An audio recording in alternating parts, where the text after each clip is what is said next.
This is the Finance and Economic Development Committee meeting for Monday, March the 3rd. I am the Finance Chair, Councilmember Michelle Harley for the 4th District. At this time, I'm going to call this meeting to order, and I will call the roll call for the members of the Finance Committee first. Councilmember Letitia Bracy. Present. Councilmember Shanae Darby. Councilmember Alexander Hackett. Here. Councilmember Xanthia Oliver. Present. Councilmember James Spadola. Council President Trippy Congo. At this time, I will call the council members, the other council members. Councilmember Yolanda McCoy. Here. Are there any other council members on the line? And Councilmember Christine Willard. Here. Thank you. Okay, we're going to jump right into the meeting. I'm going to start off by just sharing the agenda for those that are on the line that do not have the agenda in front of them. We're going to go over. Our first item is to discuss the direct impact to the city of Wilmington pertaining to the United States presidential order to freeze federal grants, loans, and other federal financial assistance by the mayor's office. Our second item is to update on neighborhood stabilization funds for the home repair lottery program. We're going to get an update on the city's disparity report by the mayor's office of economic development. And then we have two resolutions. One authorizing grant funds from city council committee support funds. And the second resolution is renaming the council's commemorative wall to the Theodore Blunt commemorative wall. We do not have any ordinances to be voted out of committee on this evening. Write it down. Right here. Over here. I'm gonna be behind you. Clicking. Yeah, come with the new people. Man. Okay, so which Come hang with the new people, you know? what bullet? This one here? Okay. All right. We're going to have a switch with the resolutions. We're going to do the resolution renaming the council's commemorative wall first. Okay, so at this time, we're going to have the resolution renaming the council's commemorative wall to the Theodore Blunt commemorative wall. Who's here to speak to this resolution? I would be. Thank you, Madam Chair. Thank you so much. This is a resolution that, let's right here. This is the wall. It's two different things. Yeah, this is a resolution that's designed the City of Wilmington City Council to commemorate the wall placed in front of the lobby after the Honorable Ted Blunt for the City of Wilmington. He gave me this project years ago to commemorate the wall. Upon his decease, speaking to Councilwoman, speaking to Marshall and his family is only appropriate. Ted had been working on that wall for several years, so we're going to honor that wall. Just left some of his family after Ted Blunt. Ms. Bass-Knight, what is the exact date of it? Is it help me? I believe the date is March the 21st. Thank you. So March the 21st, Congresswoman Lisa Blunt Rochester, his wife, his family, a lot of his colleagues who was here before, most of them are still living, will be here. So we're going to honor that wall after the Honorable Ted Blunt And I appreciate you, Madam Chair, allowing me to go first because it's a big meeting tonight over to Browns Boys Club that I'm supposed to attend at 6 o'clock. But I wanted to be here to speak on behalf of this memorable moment for our friend, the Dean, Honorable Ted Blunt. So I've been meeting with Michelle about this, and Yesenia is going to be a nice event. And some of the Congresswoman's friends will be here, his family, maybe 30 of us in the lobby. I think we had about 30 that day. It was a real nice turnout. And that's what this is all about. Thank you so much for allowing me to speak. Thank you. Any questions from the council members? Councilmember Owens. Yes. First off, thank you, Councilwoman Oliver, for bringing this forth. As many of you know, Council President Theodore Blunt represented the 1st District, and we are very proud of that legacy that he left there. And I would just ask, could I be added as a co-sponsor? Thank you. Yeah. Any other council members on Zoom? Thank you, Bracy. Council Member Bracy. Thank you, Madam Chair. I'd like to be added as a co-sponsor as well. Thank you. Yes. Any other council members? Yes, this is Councilwoman McCoy. I have my hand raised. I'm sorry you couldn't see it. I would like to be added as a co-sponsor as well. Thank you. President Congo. Yes, thank you, Madam Chair. I'd like to be added as a co-sponsor. Thank you. Anyone in the room, the public, have any comments? Anyone on the Zoom from the public that have any comments? Councilmember Oliver, I would like to be added as a co-sponsor as well. Thank you. All right, thank you. And what's the date that this will be on the agenda, Marshall? March the 6th. Okay, so we will look forward to that resolution being on the agenda on Thursday, March the 6th. Thank you. Thank you, Madam Chair. You're welcome. We're just going to go to the next resolution. It's actually the other resolution that's on the agenda. So at this time, the resolution authorizing grant funds from City Council Community Support discretionary funds to developing Next Level Achievers, second grant installment. Who's here to speak to this resolution? I am, Madam Chair. This is Councilwoman McCoy. Thank you. The floor is yours. All right. Thank you. So this is basically housekeeping. What it is that previously, about 2 terms back, we have decided that anytime we've actually given more than $4,999 to any one nonprofit, that we needed to put a resolution forward in order to be able to make certain that there's transparency and that everyone else will be aware of how much has actually been spent or being contributed to that nonprofit.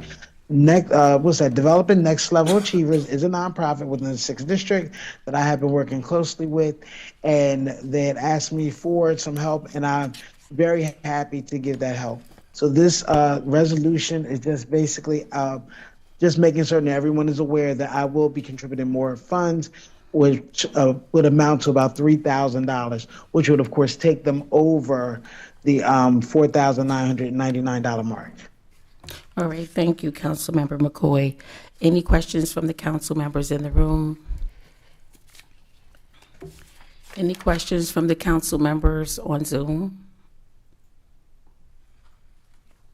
Any comments from the public in the room? Any comments? Councilmember Oliver? No, I just wanted to make a statement that I think this is a great initiative. I am very familiar with this organization. To Councilwoman McCoy, job well done. Thank you. You're welcome. Any questions from the public on Zoom? Okay, seeing no comments from the public and no comments from any council members, this is a resolution. It does not have to be voted out, and it will be on the March 6th agenda. Thank you, Councilmember McCoy. Okay, thank you. You're welcome. Okay. Thank you, ma'am. You're welcome. All right, so we're going to go back to the top 3 items on the agenda. The first one is to discuss the direct impact of the City of Wilmington pertaining to the United States presidential order to freeze federal grants, loans, and other federal finance assistance by the mayor's office. Who's here to share that information? Please introduce yourself. Thank you.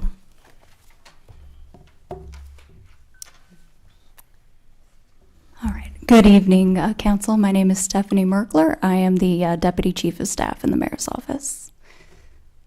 Okay, so I will be giving a brief presentation on the impact of the federal funding freeze.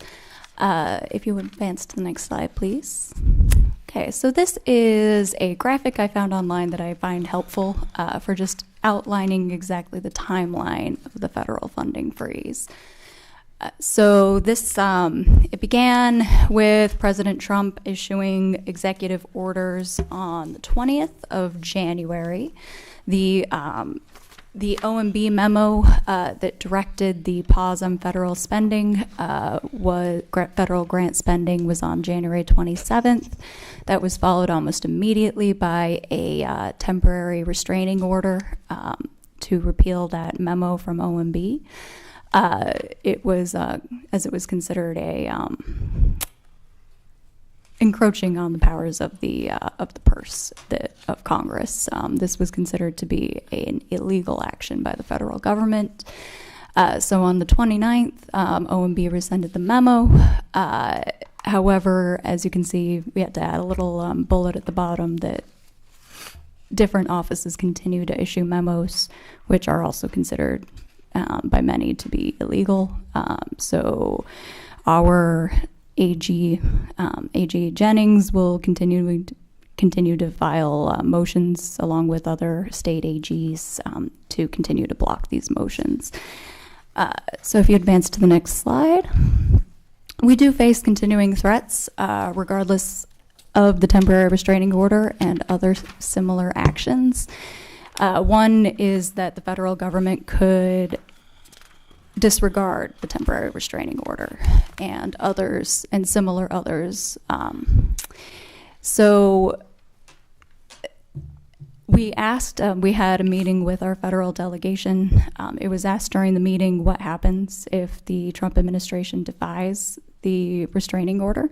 Well, that could lead to an order of contempt. If he defies that, well, we're in truly unprecedented territory. That was described as essentially a constitutional crisis. So it's hopeful that we do not get to that point, but I don't have a lot of guidance on what exactly would happen then. In general, there isn't a lot of consensus or a lot of guidance on what's happening right now because it is completely unprecedented. It is generally considered to be illegal, and there have been a lot of conflicting statements even within the administration itself on what they're doing and what this means. So there are other threats even outside of the federal funding freeze. One is that the Department of Governmental Efficiency, known as DOGE, could cut staffing in federal agencies to the point that their ability to issue grants and reimbursements to the city could be affected. So even if we continue to have grant funding, if there's nobody there to process the reimbursement or there aren't enough people, then either our funding could be delayed or we simply wouldn't get it. Next would be rescission of unspent funds. So all of our funds are obligated, essentially. So we have a contract with the federal government, and then we have contracts with people to give the funding to. Typically, obligated funds are not clawed back or, recouped by the federal government. However, there is at least part of the certified federal rule, the CFR, that says that technically they could. It's just really, it's unprecedented and unlikely, or at least unlikely under previous administrations. We don't really have a roadmap for what's happening currently. And finally is the federal appropriation process. Even though we are used to getting certain amounts of federal funding, that doesn't mean that will continue in the future. Funds are appropriated by Congress, but this Congress is currently Republican majority. We don't know whether they would continue to appropriate funds. So what does this actually look like for the city of Wilmington? Well, Excuse me, Stephanie. Oh, absolutely. Yes, so I want to talk a little bit about the funds that were already confirmed before this president took office. So in a case like that, if the funds were already approved before the president took office, how does that work? Well, those would be considered the obligated funds. So typically those are not rescinded or recouped.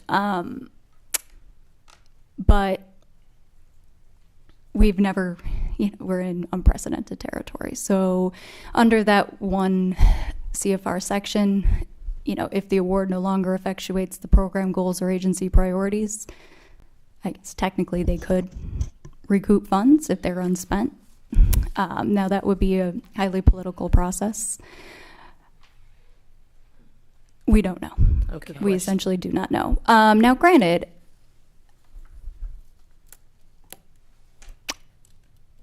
we'll just have to see, I think, on that one. Kind of a wait and see. Right. It's a threat. It's certainly a threat. I don't think that I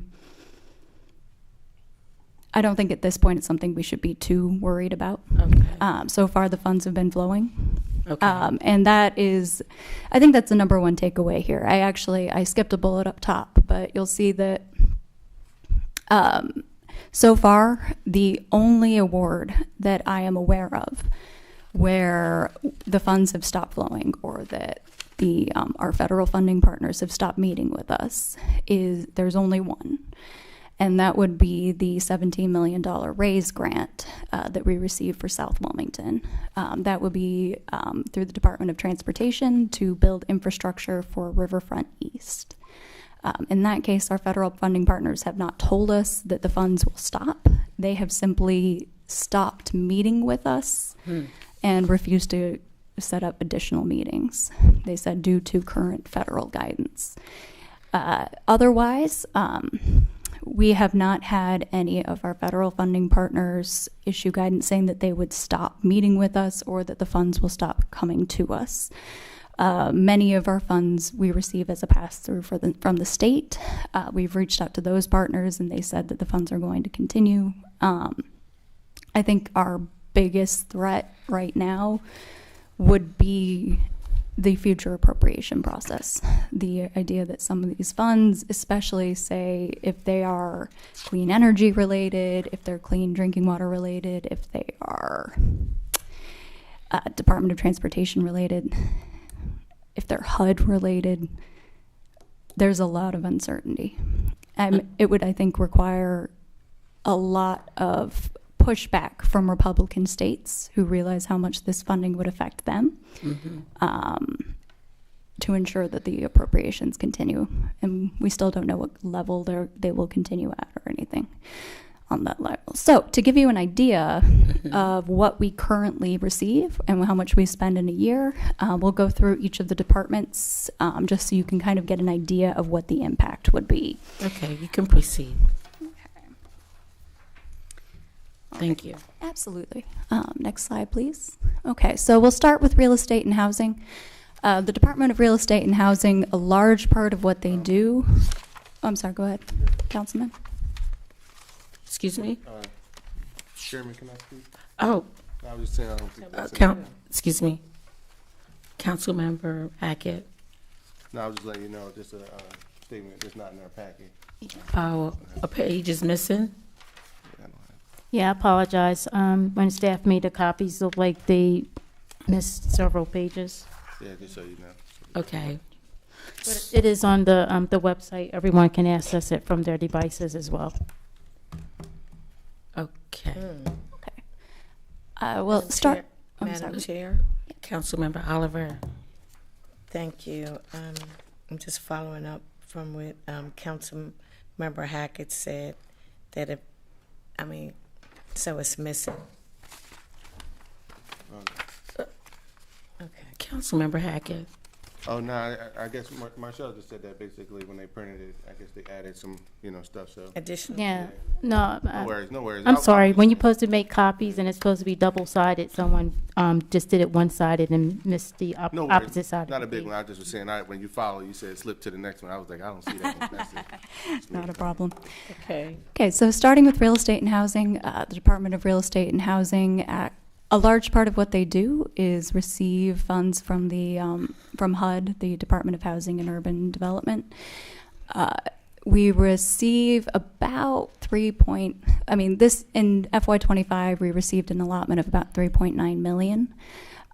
Because grants are multi-year, we are continually spending funds from previous years. So the actual amount spent in FY24 was 5.6 million.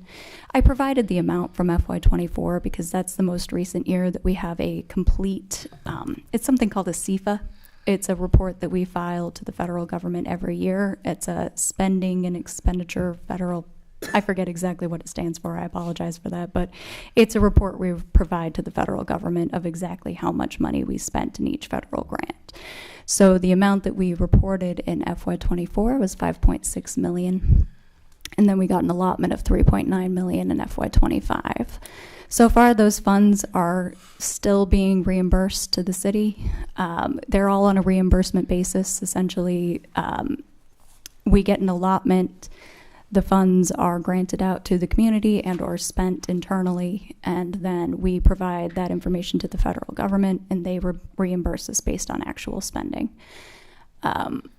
What would be impacted if we lose these funds? I think everybody in this room knows at least one local organization that relies on CDBG fund or home funds or HOPWA funds. The home funds are used to build affordable housing projects. This would also affect our general fund bottom line in that almost everybody in the Department of Real Estate and Housing is funded at least in part or in full by federal funds. Okay. Councilmember Owens and then Councilmember Hackett. Just to let you know, I'm going to probably ask this on every slide, but the city full-time employees, do you know the exact number of employees that would be impacted by the loss of that 886,000? Yes, absolutely. And we have the number in the breakdown. I can turn behind me right now and ask the exact number. One moment. How many people do you have? 7 people. Thank you. I don't have the director here for every department, but I can give you a ballpark. Thank you. You're welcome. I just have a quick question as it relates to the 7. Is that from one department or? Yes, that's how many people are in real estate and housing. Understood. Okay, thank you. Councilmember Hackett. I didn't lost my question. I'll come back to you. Councilmember Oliver. Thank you, Madam Chair. I was wondering if that could be sent over to you so you can give us the 7 or whatever it is, and The total the total. impact. Oh, sure. The number of employees, absolutely. Yes. Thank you. Councilmember Hackett. It's back to me. Just wondering, because we are in unprecedented times, are we creating any processes right now to make sure that we're not like waiting until rock bottom hits? We're kind of preparing for what's happening now so that we can, be better for the city of Wilmington? So you mean preparing in case we lose the appropriations going forward? Yes, and like in any department, Mm-hmm. Absolutely. Yeah, it's as we'll go through. In this department, if we lost the HUD allocations, we would have to drastically rethink the Department of Real Estate and Housing, since they are a large part of what they do is administrate federal funds. So that would have to be a conversation with, between the administration and council on how to redirect those employees. What we do with the staff, how we direct them, how we fund the department in general. Whether that conversation needs to happen immediately, it's definitely one that we need to start thinking about. Just having a contingency plan for this department especially, I think is a good idea. Now, across the whole city, we'll get through, I think as we go through each department, we can have that conversation individually about each one. This one, as far as real estate and housing goes, yes. I think it would be a good idea to have a contingency plan in place before we find out our allocation in the next year. Mm-hmm. So when would you typically know? When do we receive our allocation for each year? Yes. Generally alongside the budget process. If I recall correctly, it was usually around March, but Rob? It's become later Can you and come later to the and mic? later. Yeah. So we can hear you.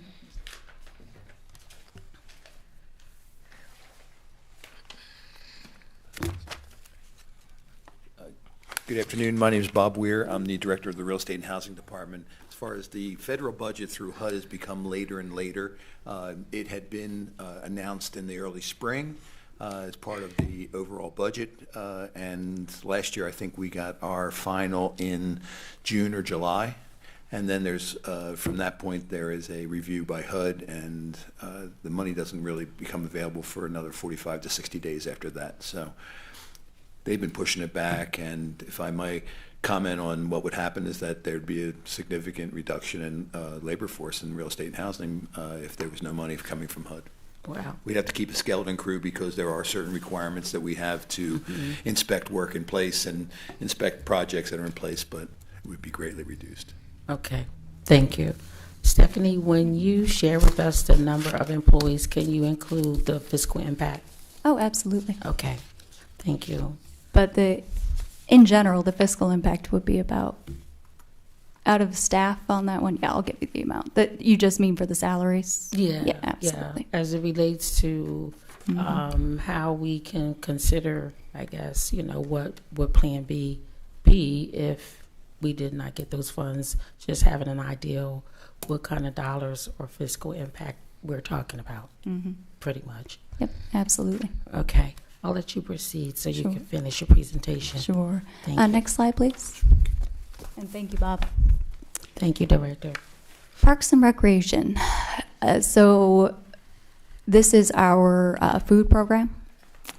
This is where we feed youth either in the evening throughout the school year or meals during the summer for those who rely on them during the school day.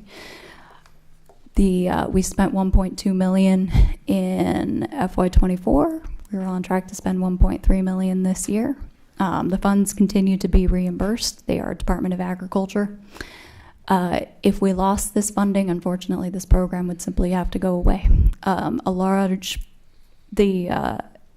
The people who we rely on to do the the food distribution, they're all temps. They're hired through, under normal circumstances, hired through the grant. You'll see in this year that we're taking on a larger portion of general fund. We'll get to that when we discuss it in the budget, but without the federal funding, we simply couldn't do this program. Unless, of course, council decided they wanted to appropriate funds for it. Okay. But that, of course, comes with trade-offs. Okay, I'm gonna let her finish. You can, okay, so this is the first bullet. Are you gonna continue? That was the entire This is everything? page. Yep. Okay. That's all for Parks and Rec. It's Okay. about an impact of about 1.3 million. So we spent 1.2 million in FY24. We had 1.3 million budgeted in FY25. Funds continue to be reimbursed. Most of the program is staffed by temps, but through they're limited service employees. And youth in this city would be heavily impacted by not having that food program anymore. And if we wanted to continue it, the funds would have to either come from the general fund or some non-federal grant source. Okay, thank you. Councilmember Hackett and then Councilmember Owens. Thank you, Chair, for letting me speak.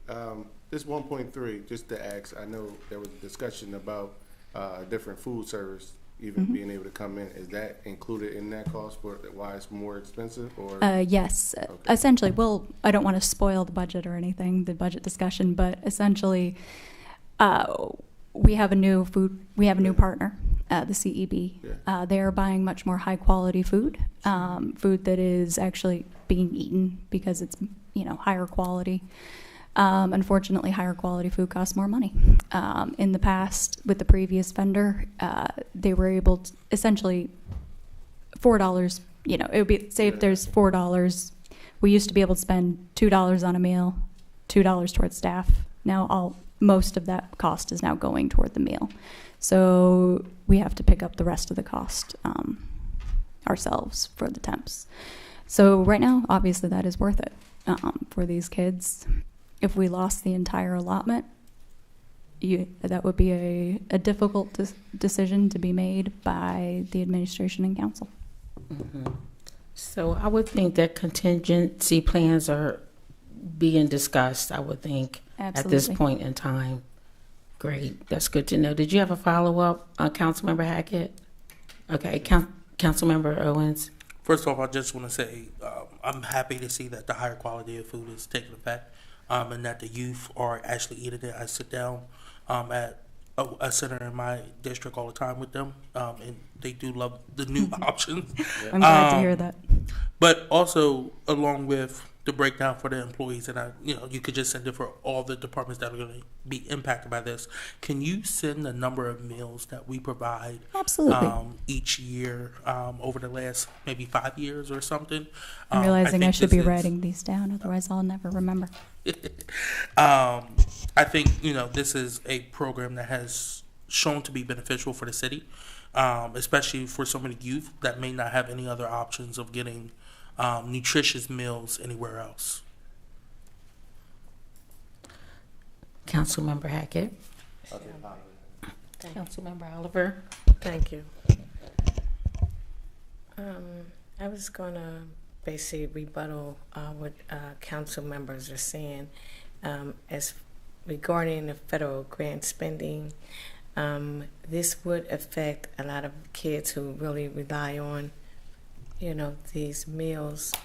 So I would like to have a conversation with you offline. Thank you.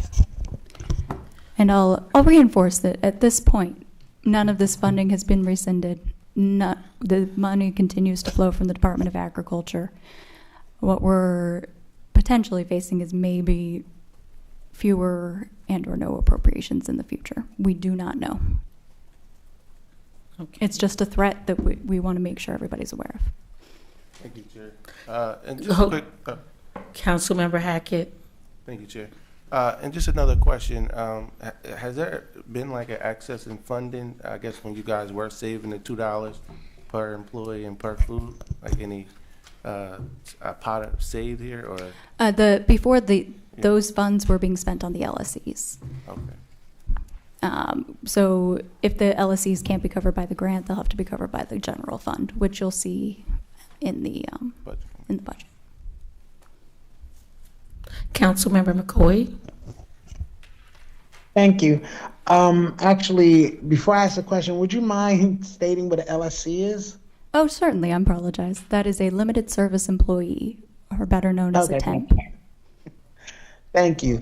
And then the only other question that I had was, I am very pleased that the meals are being enjoyed more.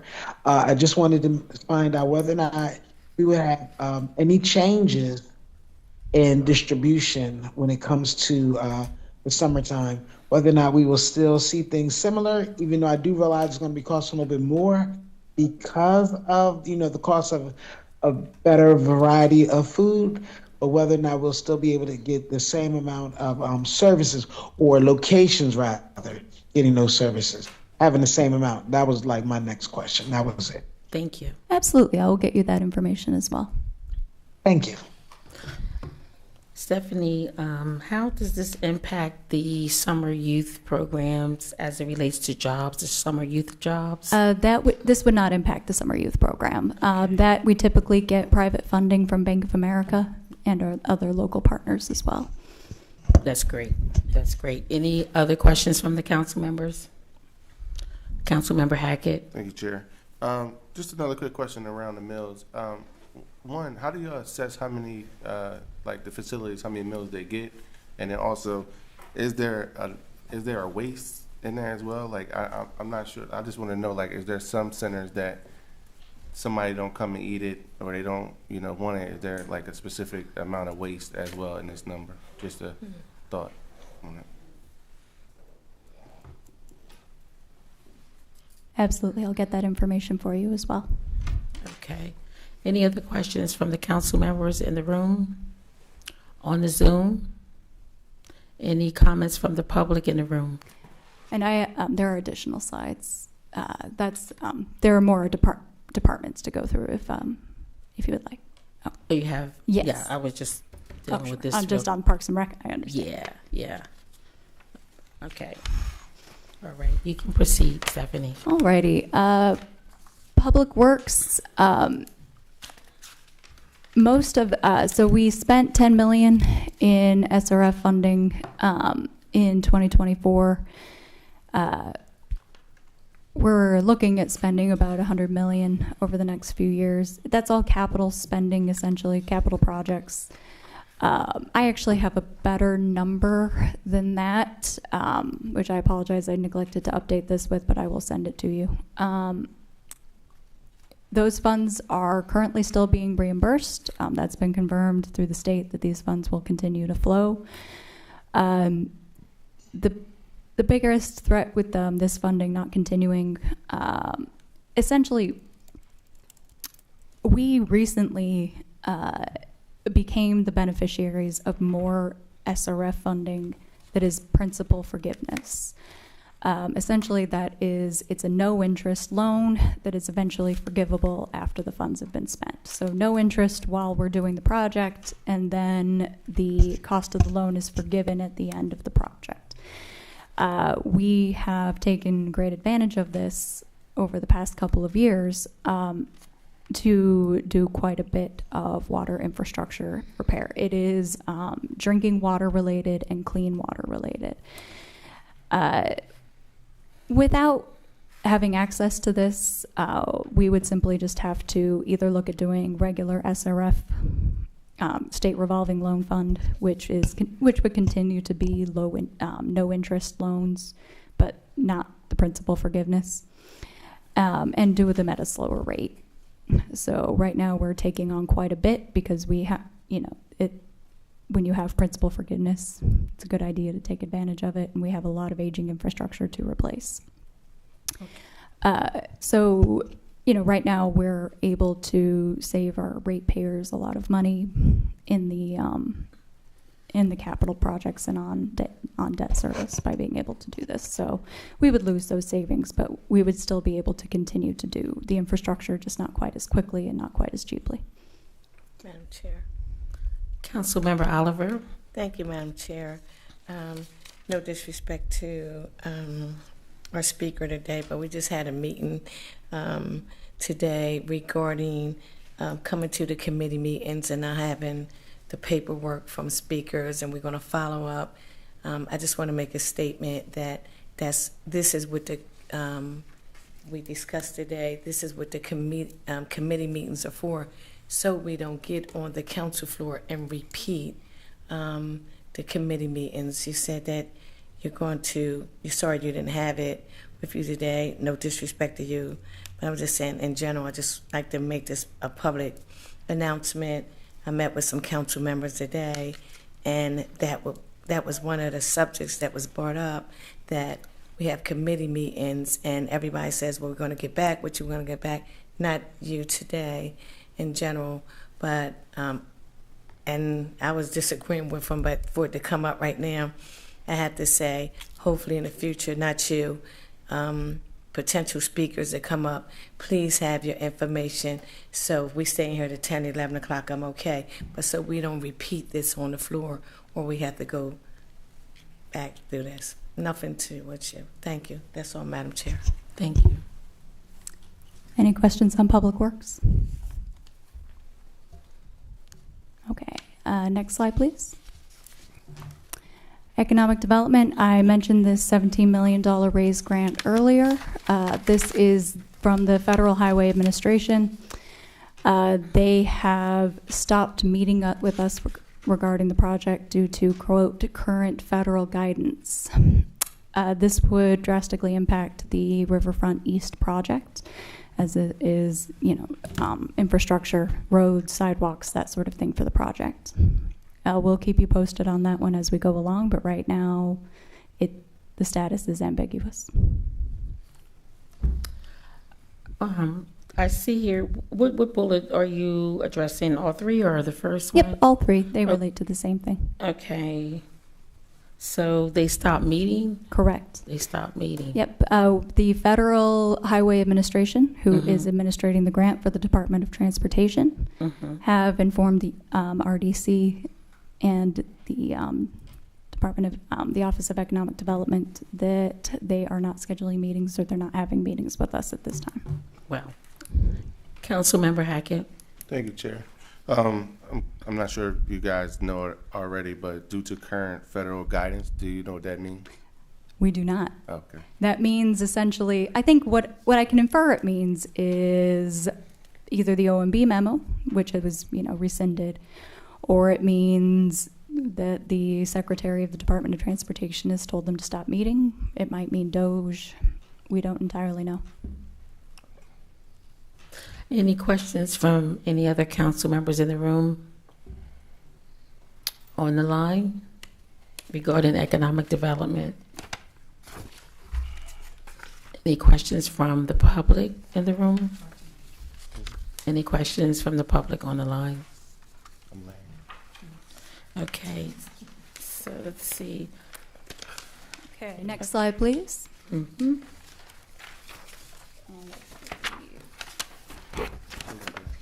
Emergency management. So this is it's a small fiscal impact. Our emergency management department is split funded 50-50% with a grant called the Emergency Management Performance Grant, which is funded through the EPA, through FEMA, through DEMA. We spent $192,000 in 2024. Again, this is one of those situations where we were spending a lot of prior year funding. Every year, the amount in the budget is around $86,000 or so. Currently, the funds are still being reimbursed. Our general fund bottom line would essentially be affected here. That amount would have to be picked up by the general fund. The salary impacted here would be for the director of the department, because he's the only full-time employee in that department. Any questions? Any questions from the council members? This is one of the slides that we don't have, so. But any questions from the council members on Zoom? All right, next slide, please, if you're ready. Okay. All right, police department. Again, this is in comparison to the entire department, this is a small fiscal impact. Spent about $452,000 in FY24, about $400,000 budgeted this year. The funds are still being reimbursed. It funds a few things. Largely the Partners in Care program. It funds at least one of our social workers. Now, granted, that grant is also not supposed to last forever anyway. But we get a lot of, we get certain things that would have been paid for by the general fund offset by federal grants. So this would, again, just have largely a general fund bottom line impact. And it would be, again, one of those times where we'd have to decide whether or not to continue funding those items with the general fund going forward. Chair. Okay. Councilmember Oliver. Is this another package we don't have? We do have this. We do have- This one we have for police Yeah. department. The police department we have. It was the previous Let's one. double check it. Yeah. To be clear, the entire presentation was provided. This is a printing issue. Thank you. Yeah. Councilmember McCoy. Thank you. So, Stephanie, I just wanted to find out that last slide we just stated, in Partners of Care is something I definitely do care about. Absolutely. Wanted to find out if there may be a hiccup when it comes to federal funding. Are there other options? I did hear that Chairwoman Harley did talk about contingencies. Mm-hmm. Are those, like, when are you prepared to start having those conversations if this is an issue moving forward for the very next fiscal year? Absolutely. Well, for one, I welcome any of our council members who have ideas on additional funding sources.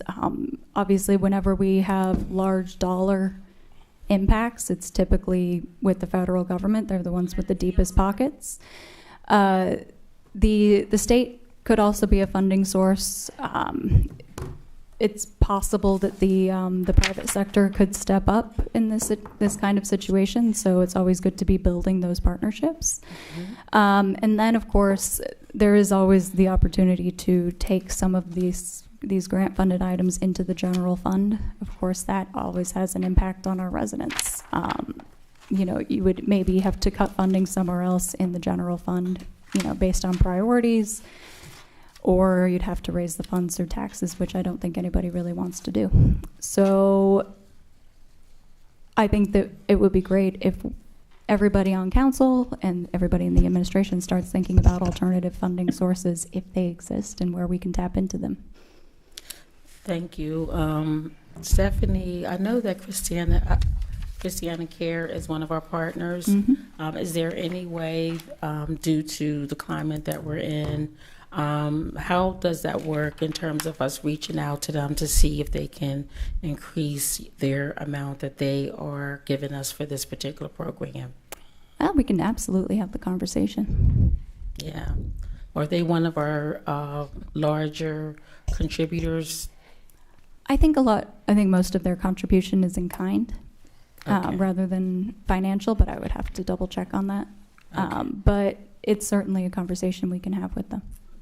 Yeah, that was a conversation that we had early on as it relates to this program, reaching out to additional partners. And I know, again, Christiana Care is one. Are there any other, I guess, what you would call healthcare partners outside of Christiana Care? I think maybe we could certainly look at foundations. Okay. Although any foundations or nonprofits, you would also have to hope that none of their funding is federal. Great. But yes, we could certainly look in that avenue. As far as other large healthcare partners who have a stake in the city, Mm-hmm. I can't think of any that would have deep enough pockets, but Okay. we Thank should you. absolutely be. Yes, well, Thinking those are about it. definitely two that I think we could reach out to, our healthcare partners. Mhm. Thanks. Councilmember Owens. Yes, on that, have we ever worked with the CJC in funding a program like this here in the city of Wilmington? I'm sorry, could you, CJC? Criminal Justice Council of Delaware. They're getting an influx of funds starting soon Mhm. from the tax, the 15% tax that they put on marijuana here in the state of Delaware. Understood. So that's going to create more grant opportunities. Mhm. Is there, and I don't know the full breakdown of what all those grants can go to, but the CJC also has allocated money to police departments in the past for different programs. Could this be something that we could look into to potentially fund a program like this, right? Partners in Care Mhm. directly. Absolutely, we can definitely look into that. I think that's a great suggestion. Okay. Any questions from any other council members in the room? Any council members on Zoom? Do we have any questions from any of the slides that Stephanie went over? I know some of the slides were missing. There However, is one more, okay, you have one more? I'm sorry. and I just wanted, No, go ahead. When you finish, my hand was up, Madam Chair. this is just a quick statement on the ARPA funds. Those were received in a lump sum by the federal government. So they are definitely not impacted by the federal funding freeze, since they are already in our bank account. They're also fully obligated, so under normal circumstances, they would not be subject to recoupment.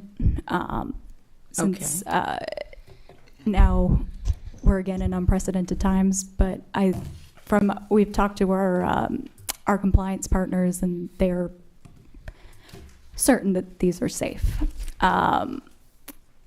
If for some reason the federal government did try and claw these back, there's about $9 million left unspent. And I can go through the areas where it's remaining unspent if you would like. So is it a drawdown or? Yes, it would be a drawdown, but with the grantees that we have allocated the money to. So the money currently sits in our bank account, and we have contracts with various organizations and partners, and as they spend the money, we reimburse them. Okay. And our ARPA funds for the city of Wilmington, they have already been earmarked, is that correct? Yes, absolutely. In fact, per the federal guidelines, they all had to be fully under contract by the end of December 2024. Okay, great. Councilmember Oliver and then Councilmember Hackett. I'd just like to be excused. I have a meeting at 6 o'clock over at Brown Sports Club. All right, thank you, Councilmember Oliver. Councilmember Hackett. Just so I'm, clear on this, that means that council has no part in the rest of the $9 million? Correct. Okay. Any council members on Zoom? Okay, I'll turn it back over to you, Stephanie. Okay. Did you want to know how the remaining funds? Would you like me to send a breakdown, or would you like me to go through them generally? I can give a quick verbal overview, and then I can send you a breakdown of how they are. That's great. That's good. Yeah, it's about $2 million remaining for the CPSI.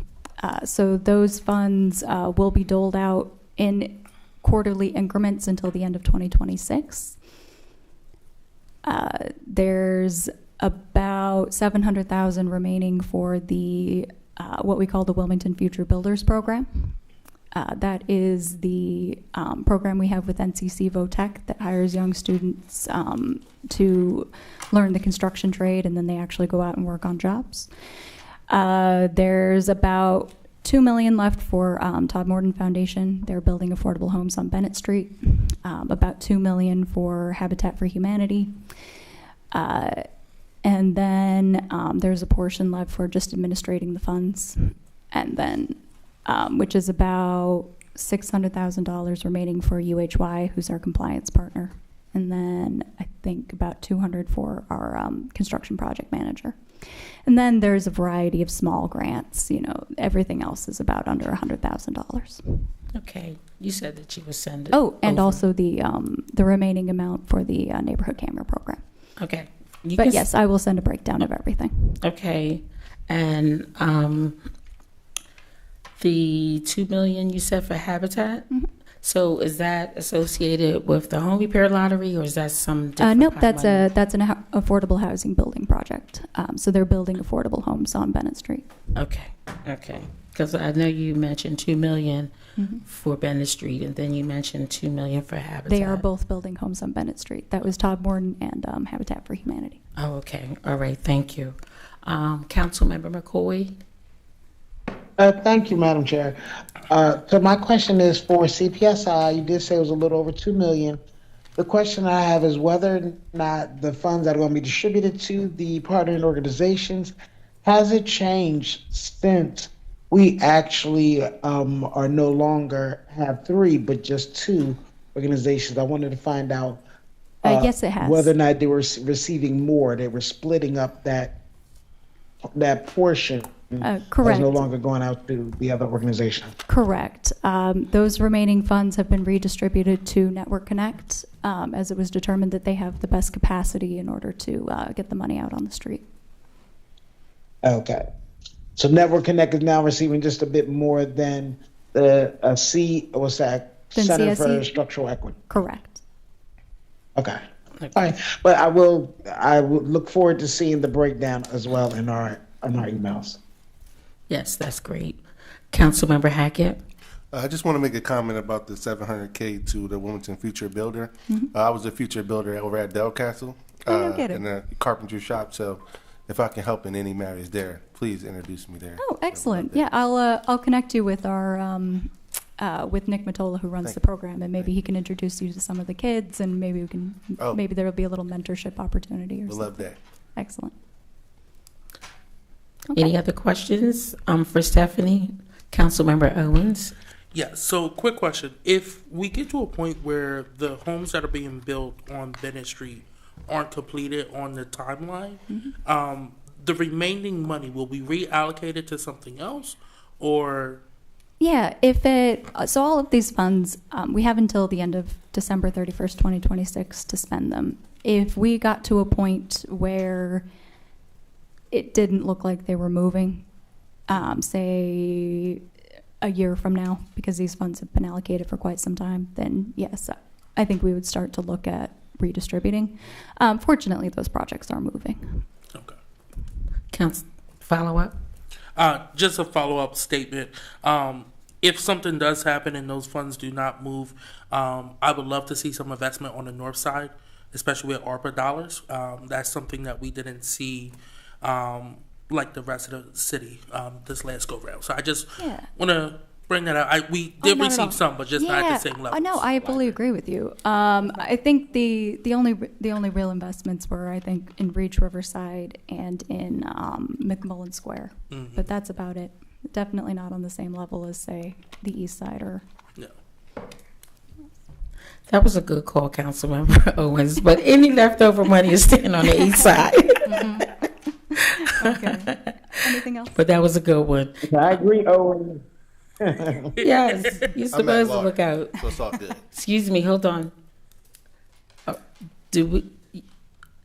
Councilmember Bracy? Thank you, Madam Chair. I just have one quick question, and I know you probably can't answer this right now, but how concerned should we be about the city's financial outlook with the ever-changing uncertainty of the federal government as it stands? I know you mentioned that you guys are starting to put some contingencies in place, but as a council, I know this is going to be part of our budget conversations, but I just want to make sure we're clear on how concerned we should be right now. I think you've done a great presentation, but I would love to get your thoughts. Absolutely. I think that as far as just being able to perform our charter mandated activities, we would be totally fine without federal funding. We are in a perfectly stable condition on that front. I think what it comes down to with the federal funding is priorities. There's a lot of kind of community-based spending that we do with federal funds. The food program is a great example of that. And so all it comes down to in the end is how much of that, if this funding went away, how much of that would we want to pick up in the general fund, and how much of it could we afford to pick up in the general fund, which I think is probably the bigger question given the lack of other additional funding sources. So that's probably the biggest question that we face is correct. What could we take over? Unfortunately, which staff members would we have to look at keeping and going forward? And so it's all of it is kind of a priority-based discussion more than a fiscal health of the city discussion. Exactly, and especially when you think about the EMT services that we'll be picking up, and what is the price tag on that, roughly? Yeah, it That one, it will depend almost entirely on how much revenue we end up collecting from the runs. So it could end up breaking even. It could end up having a certain price tag. It could, it will all depend, I think, essentially on, it might end up costing around $1 million, maybe $2 million. And the only reason why I brought that up because we were talking about overall budget. Absolutely. Yeah. It will have a budgetary impact, especially on our cash flow as we build up those, the collections.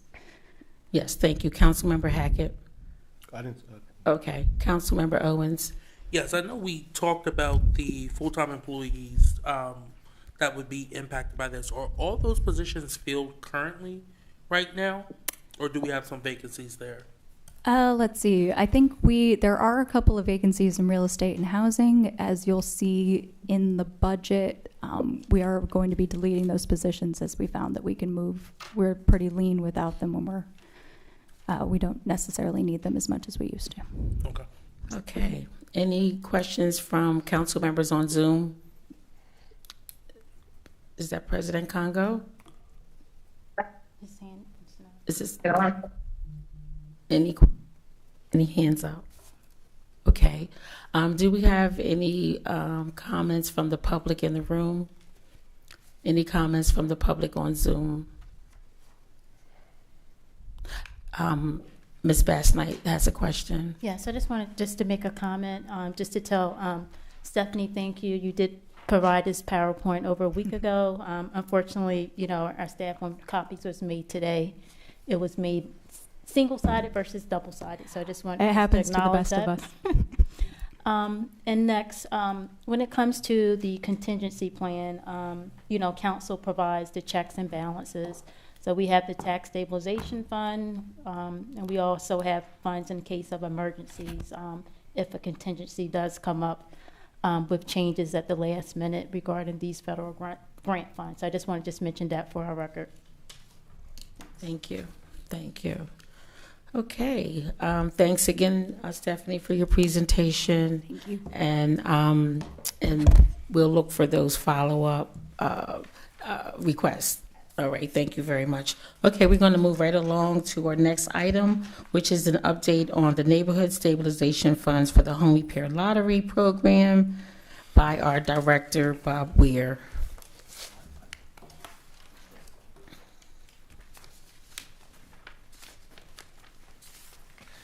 Thank you, Madam Chair, and council members present and on Zoom. In reference to the comment that was made earlier, I'll do better as far as getting information in a PowerPoint next time I'm in front of the committee. I'd like to just share, just for a minute, an overview on the program. I know we have described this as a homeowner repair program. I think that one of the probably unseen services that we benefit from as far as our citizens is with Habitat for Humanity being our partner. They also bring a health assessor to the process. The process is one where the winning lottery homeowner, this happens to be a 65 and over for this particular cycle. There's an interview in their home. The discussion is that they are awarded one critical repair for up to $10,000. They introduce Habitat, explain their role in managing the repair process. During that initial discussion, they talk about timelines and expected steps and phone calls and when the contractors will be in the building. So there's an introduction at that point. They also transition to a health assessment. We're finding that there are some real truth moments where folks are providing the health assessor with some of the issues they're struggling with, and they, as Habitat, then either match up funding and programs that they have or programs that are available in the community. And I think that is a very big plus for the initiative.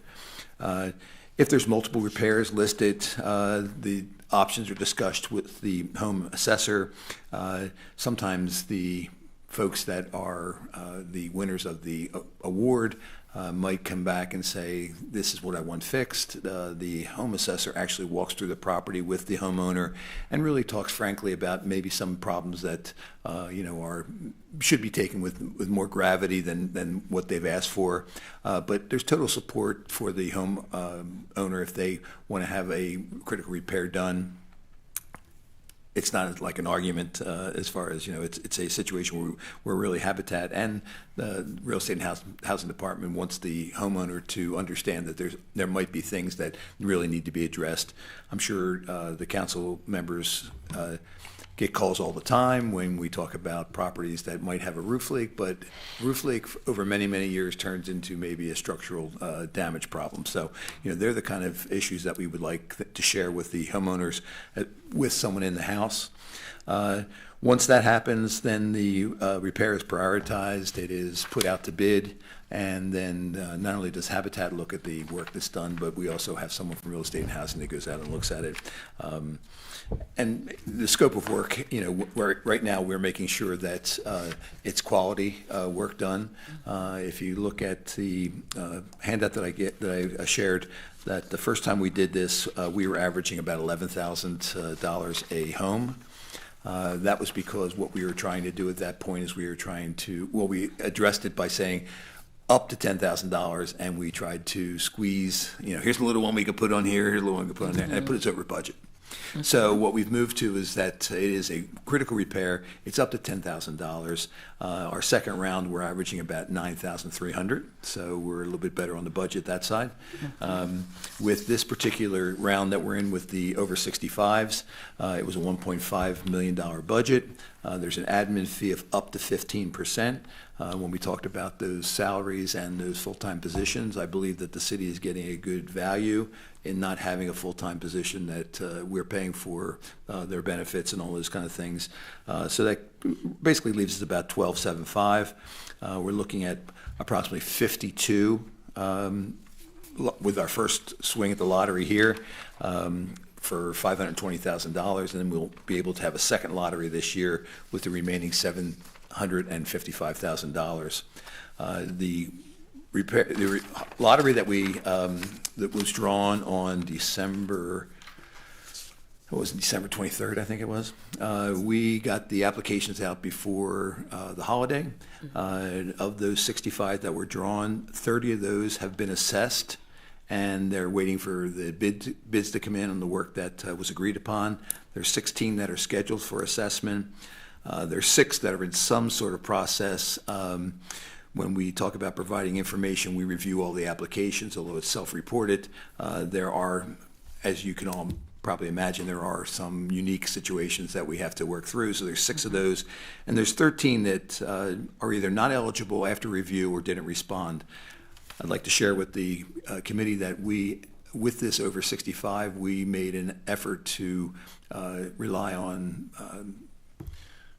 I call it snail mail, but stamps and envelopes and all kinds of stuff, because we didn't think that social media and electronic communication was going to get the penetration that we needed. So we really upped our game there as far as when we sent out the applications, we sent out already stamped envelopes for return.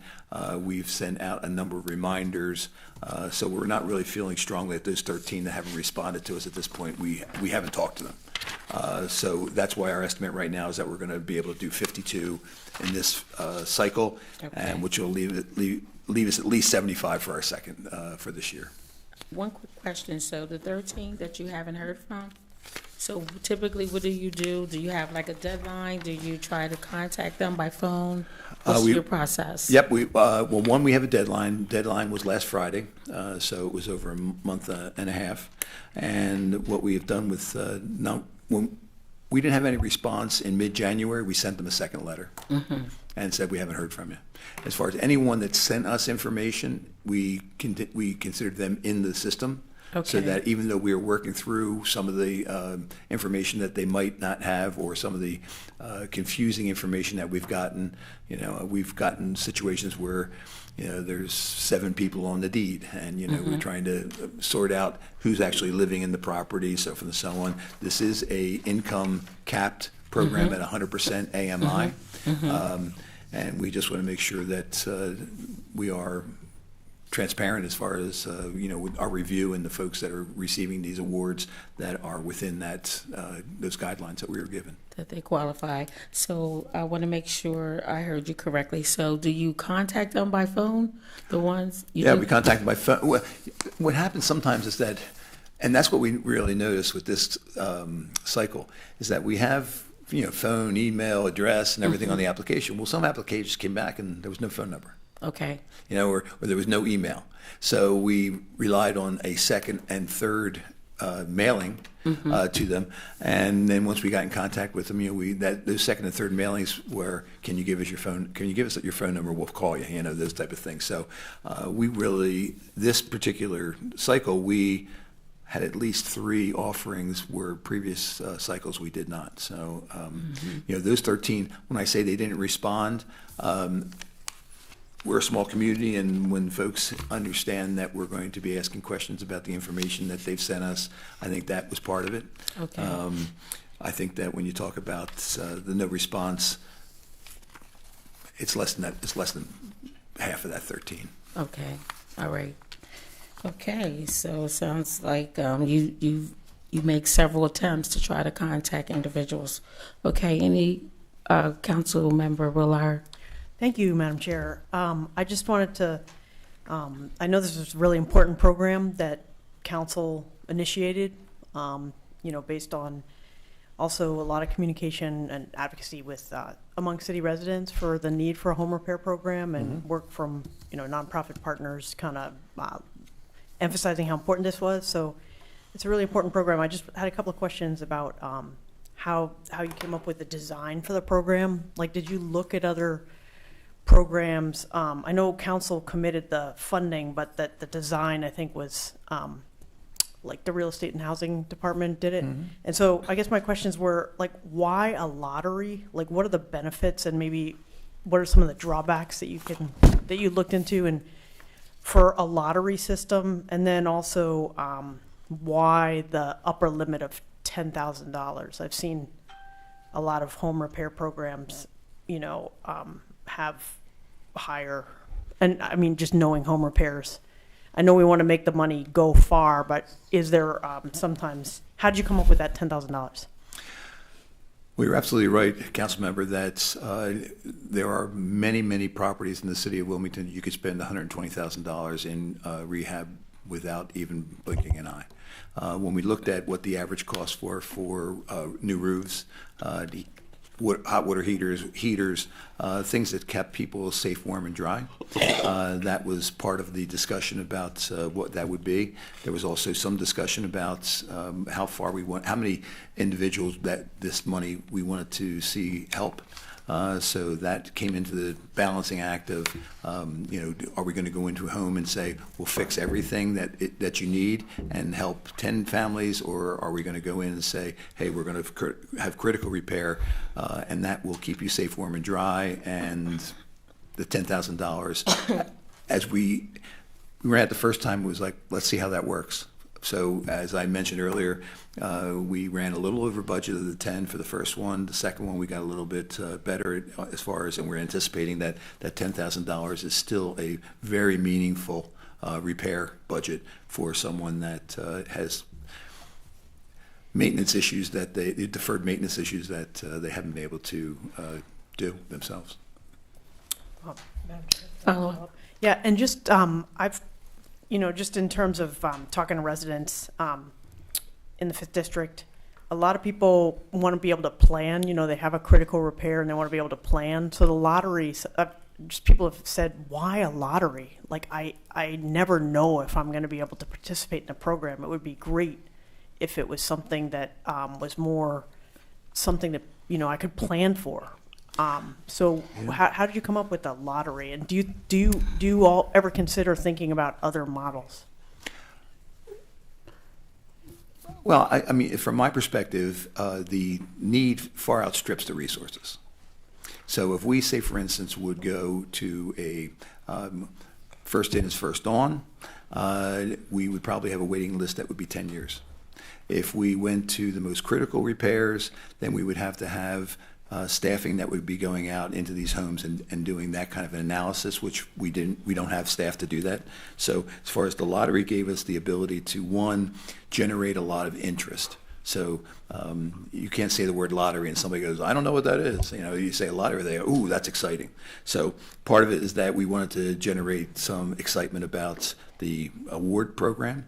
As far as when we talk about the lottery, it cleared the decks as far as that everyone had equal access. Of course, the income was part of the consideration, but at that point, anyone that had that need could get in the lottery, and then it was pure chance as far as if they were drawn or not. Thank you, Madam Chair. Follow up?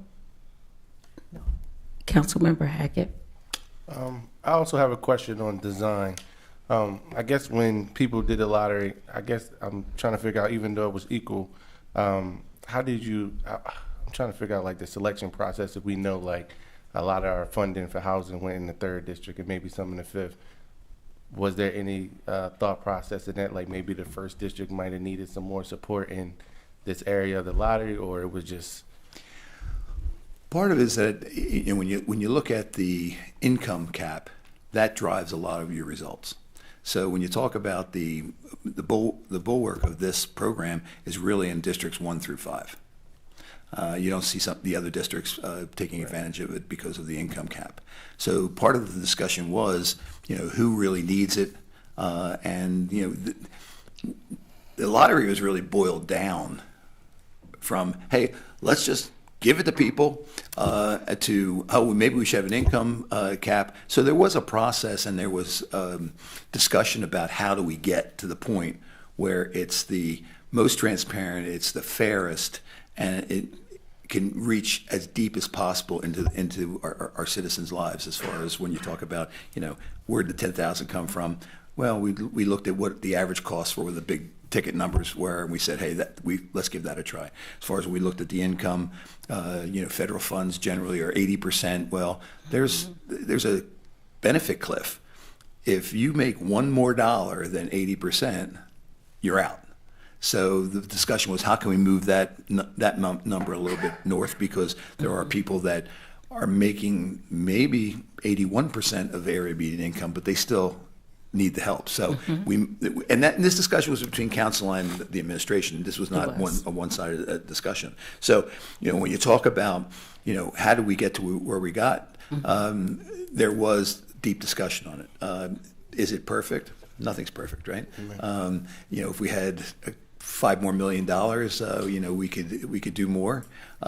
As I mentioned earlier, are there properties that people live in that need $100,000 worth of renovation? Sure they are. Yeah. But I think at this point, what we're doing is we're providing real core repairs that are very meaningful. I mean, when someone doesn't have heat and they have a heater put in, that's pretty meaningful. Yep. Follow up? Yeah, just a follow up. Just my follow up is, did you also create some type of map that we probably can review to see where every, as far as the district? I don't know if we have a map, but we certainly have it recorded and with the parcel numbers, and that's the easy way of getting maps. The parcel numbers, just plug it in and off you go. And I guess you guys, this is like a amazing, program. Was there any photos like before and after? Like, was you able to recap so that we can highlight and show some of the good work? Yeah, I think there's some, but as far as we probably could do better there. One issue is that sometimes our citizens are reluctant to get involved that way. When you talk about trying to take pictures, and this is just my personal opinion, you try to take pictures in a small room. When you're trying to take a picture of the room, it's it's tough. But absolutely, as far as there are pictures of those really exciting pictures of a roof. Here's a new one. So but that's probably an area we could get better at. Again, my personal and professional philosophy is that, when we get to the point where we are saying we can do more, then that becomes a higher priority for us. When we are talking about we only have so much money to spend, the lottery, we picked 70, and I think we had 400 Yes. Madam Chair, I mean, you know, the response far outstripped the resources. So as far as, you know, we were like, And I wanted to just let Councilmember Hackett know that I do have a spreadsheet of all the houses, the homes that were repaired for all the districts. So all you have to do is look at the addresses. So they actually share the number, you know, how many were in the first district, second, et cetera, et cetera. So I just wanted to let you know. As you had mentioned about a map, it's not like it's who signs up for the lottery and who gets selected. And then once they're selected and they meet the requirements and the work is done, I assume you track it from that point. absolutely. Yeah. Councilwoman Waller. Thank you, Willard. Committee Chair. I had one last question, which is, are there any requirements beyond income? Like, does a person have to be,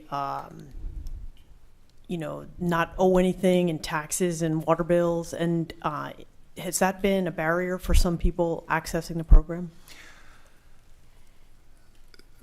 So there were no requirements as far as being in good standing with the city.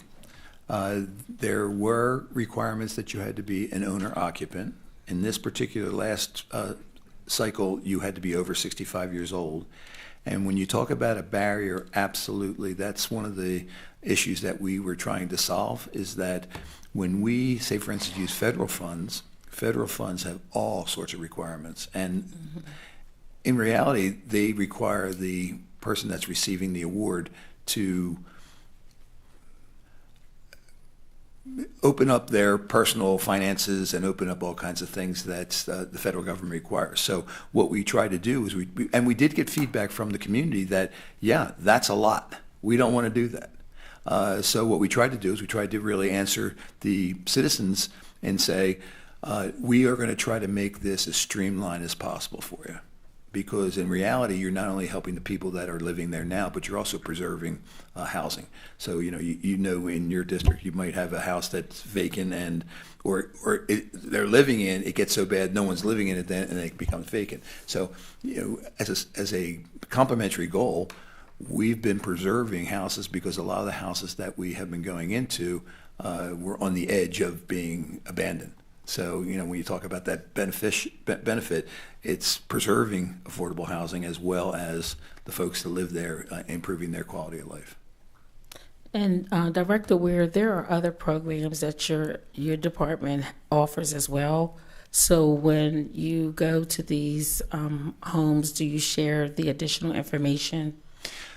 Yes, when we talk about, we were talking about federal funds earlier, and of course, with the pandemic, there was a lot of money that came into our community, but the actual federal funds are going down. That's one of the reasons why we considered and made some of the decisions to reduce the size of the staff, because we only have so many dollars for administration of those grants, and if the grants are going down, then they don't want to see staff that's just standing around. So, we talk about those pieces, but absolutely, we've really moved to working through partners. Mm-hmm. So as far as, there's senior services that we refer folks to. We have a list on our website, but when anyone calls through 311, we actually try to act like a concierge in as much that, hey, what are you looking for? What do you need? What's your income? Hey, here's who you need to get in touch with, and we help them do that. Thank you. And there's also the state of Delaware that has a number of wonderful programs Absolutely. As well, especially for senior emergencies. As a matter of fact, I was able to refer a senior to that program, and they got on the list right away. And as we know, the state of Delaware have a whole lot more funding as it relates to housing. So that's one of the other things as council members, we're talking to our constituents about this program. Let's continue to share with them the state of Delaware's website for housing, because they have so many programs to help out, and so we want to continue to remind them as that of that website as well. Is there any council members on the Zoom that have a question? Councilmember Owens? Yes, you said you work with Habitat for Humanity on this project. Is there any other developers that y'all work with? No developers as directly, but as far as Habitat hires contractors and developers. Gotcha. So what happens is that they are a nonprofit. We have a contract with them, and then they have the contract with the folks that are actually doing the work. And do we have a diversity breakdown of the contractors that are hired by Habitat for Humanity through this program? Yes. All right. Marsha, I'm thinking, did I send that to you? Yes, I have a copy. Yeah, Yes. we're, and again, when you talk about growing, Habitat's done a much better job as far as identifying and recruiting minority contractors. That was also partly due to the ARPA funds, and we did a number of outreaches that way. I don't want to stick a hard number on it, but it's higher than 90%, I think. Okay. Yeah.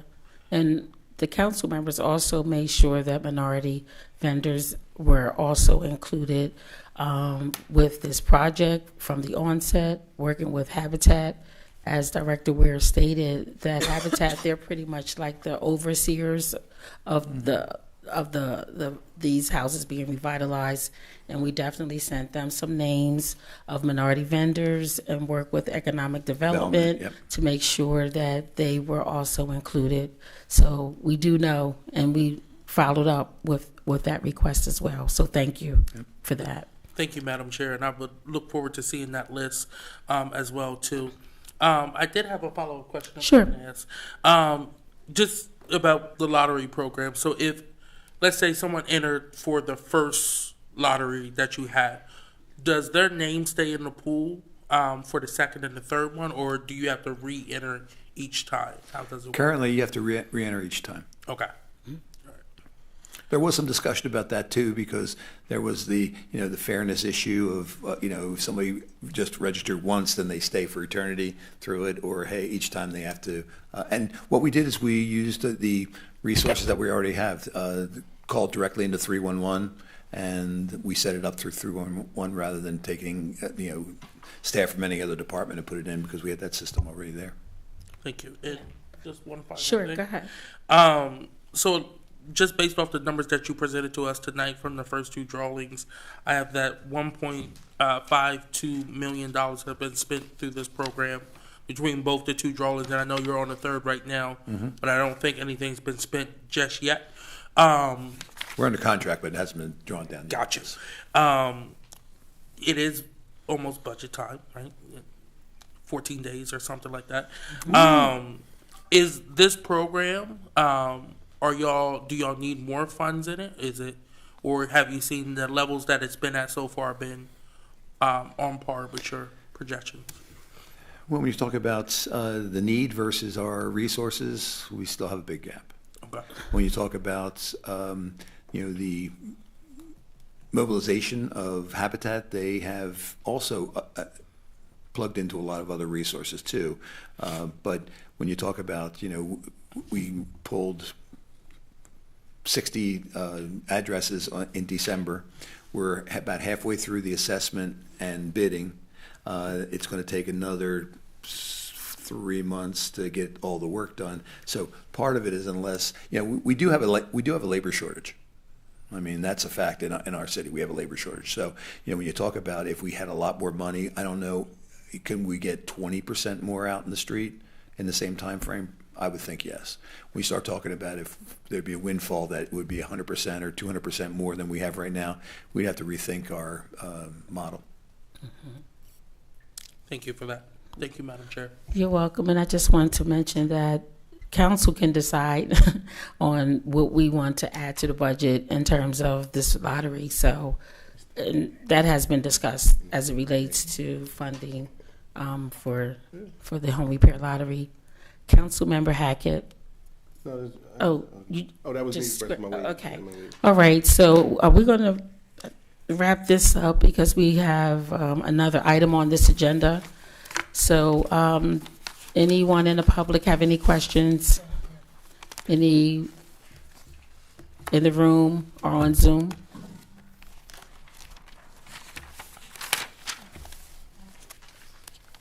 State your name. Hi, my name is Cheyenne Miller. I am a resident in the 7th District. I live on the west side. There are a ton of vacant houses and houses that are not vacant, and people need a lot of help. And so I'm hoping that this council will consider doing a couple of tweaks to the program so more people can access it. One, put more money into it, obviously. It just needs more money. Two, I'm hoping they can actually raise the cap.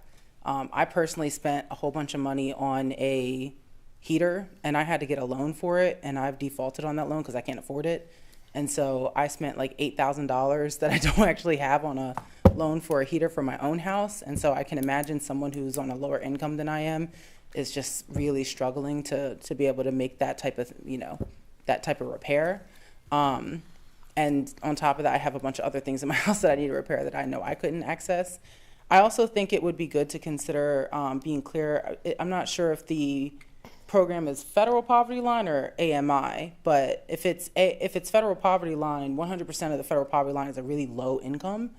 And so I just want to be clear. I'm not sure which one it is, but it's AMI. It's AMI. Okay, yeah. I just want to make sure because making sure that like middle to moderate income families can access it is going to be important. Mm-hmm. And I know this is a no-no and weird coming from a person who's on Homes Campaign, but there are a lot of homes that need to be repaired that are not owner-occupied. They're occupied by renters.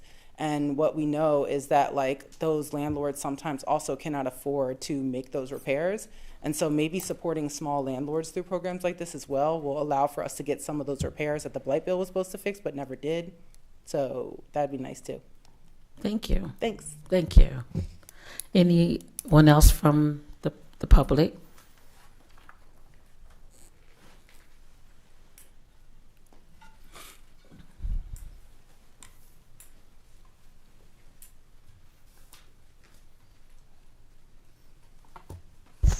Good evening. My name is Jacqueline Wilson, and I just picked up on what I heard as I came in.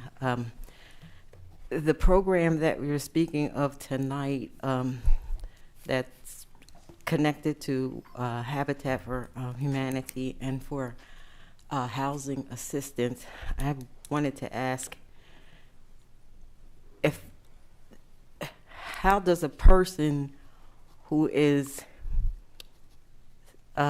disabled to the point of financial disablement receive, or where do they go to get help? Because I have them trying to assist a person in this status, and we're having a terrible, terrible time receiving help.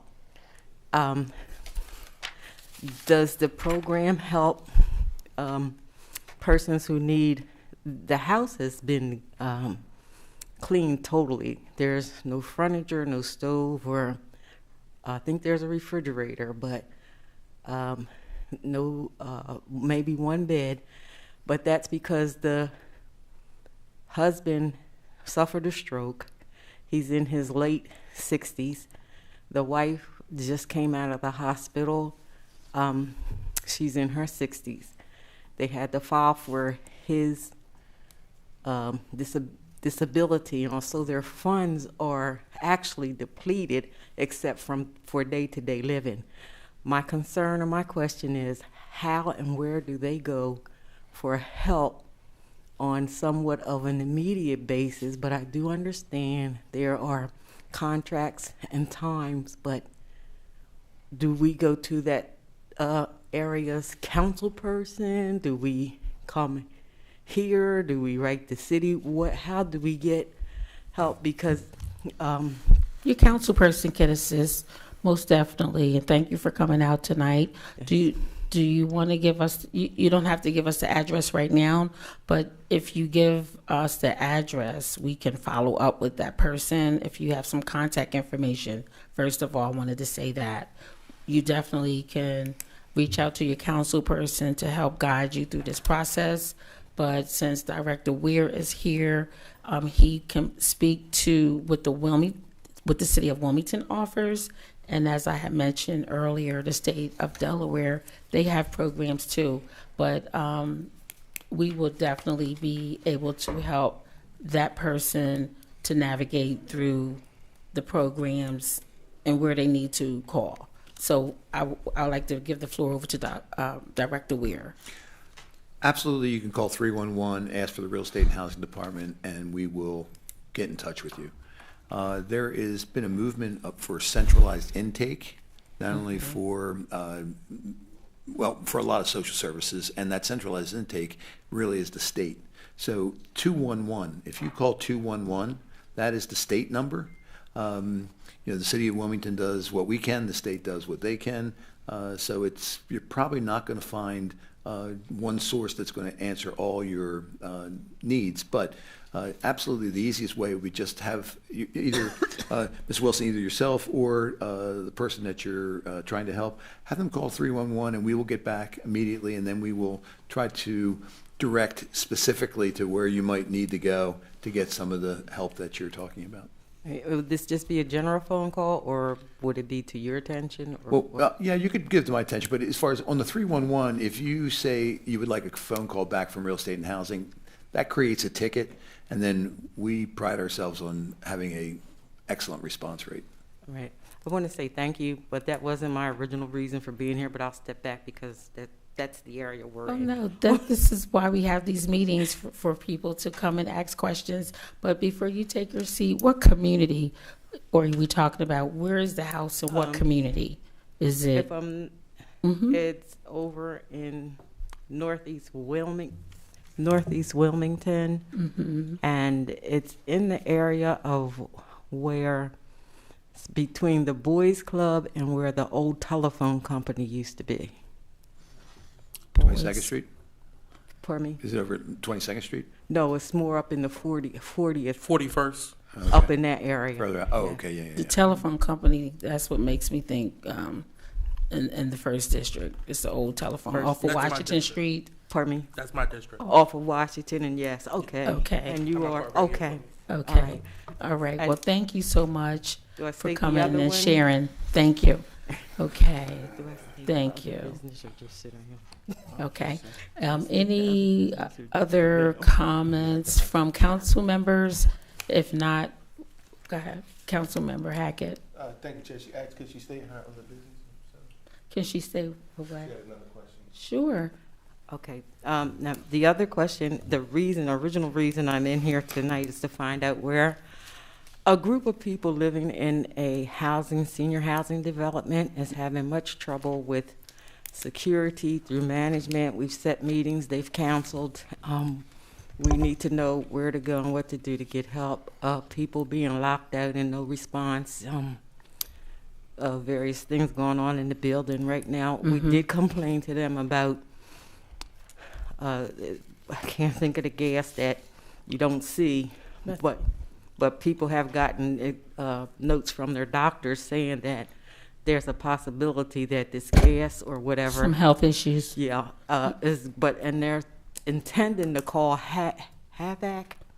Yeah. But so, but it's been a couple of years, so we just need to know who else may be able to help us. We're not trying to do anything detrimental. Sure. We just need help, and the property management people are not helping us. So two things. One, I know there's going to be a topic at one of the committee meetings, like this is the finance committee meeting. So we're going to have the health, aging,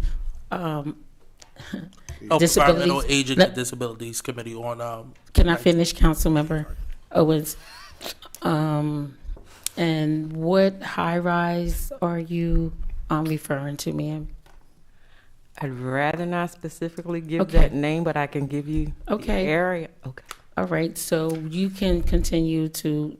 Is it okay if she speak with you, Councilmember Owens? Yes.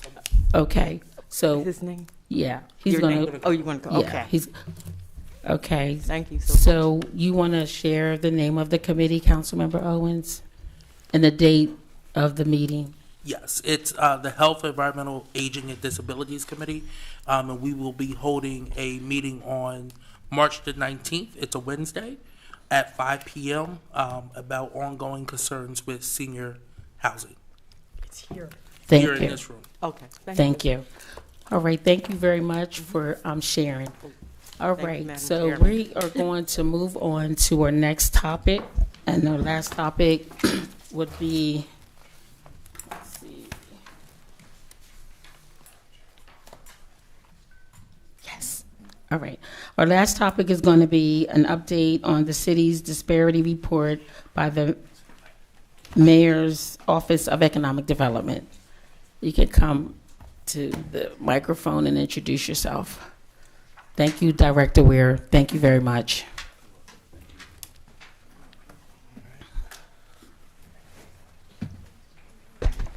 Okay, thank you, Madam Chair. You're welcome. And good evening to the Finance and Economic Development Committee members. My name is Sean Park. I'm the Director for the Office of Economic Development. And I'm joined by James Williams, who's a Small Minority Business Development Manager, as well as our newest hire, Shantae Manning, who is seated in the committee room. So before James gets into the slideshow presentation, I just wanted to provide some context on the disparity study for the benefit of new city council members. So in 2021, the study was initiated when OED worked with city council and the previous administration in selecting a consultant to lead the city's first disparity study. And using ARPA funding, the city hired Miller 3, which is a firm out of Atlanta, Georgia, which is considered one of the nation's pioneers in disparity studies. And the purpose of the study was to determine if there was evidence of disparity among ready, willing, and able DBE firms and contracts issued by the city during the study period, which was fiscal years 2016 through 2020. And the study concluded in 2022. The results were presented to this committee along with Miller 3 in February of 2023. And the study is actually still available online. It was posted on the city's website, both a executive summary edition and the full study is still available online. And since then, the city has been taking action to implement the 26 recommendations, which are summarized in the presentation. So now I will turn the floor over to James Williams to go through the presentation. Thank you, Director Park, and thank you, Committee Chair Harley, and our new council members who are on this committee. As Sean mentioned, my name is James Williams, where at the Office of Economic Development, I am the Small and Minority Business Development Manager. In this role, I wear two hats, really. One is to work with small businesses in the city, providing any level of support to help them develop and grow and overcome any challenges they may be facing. And then secondly, to help to administer the city's Disadvantaged Business Enterprise Program.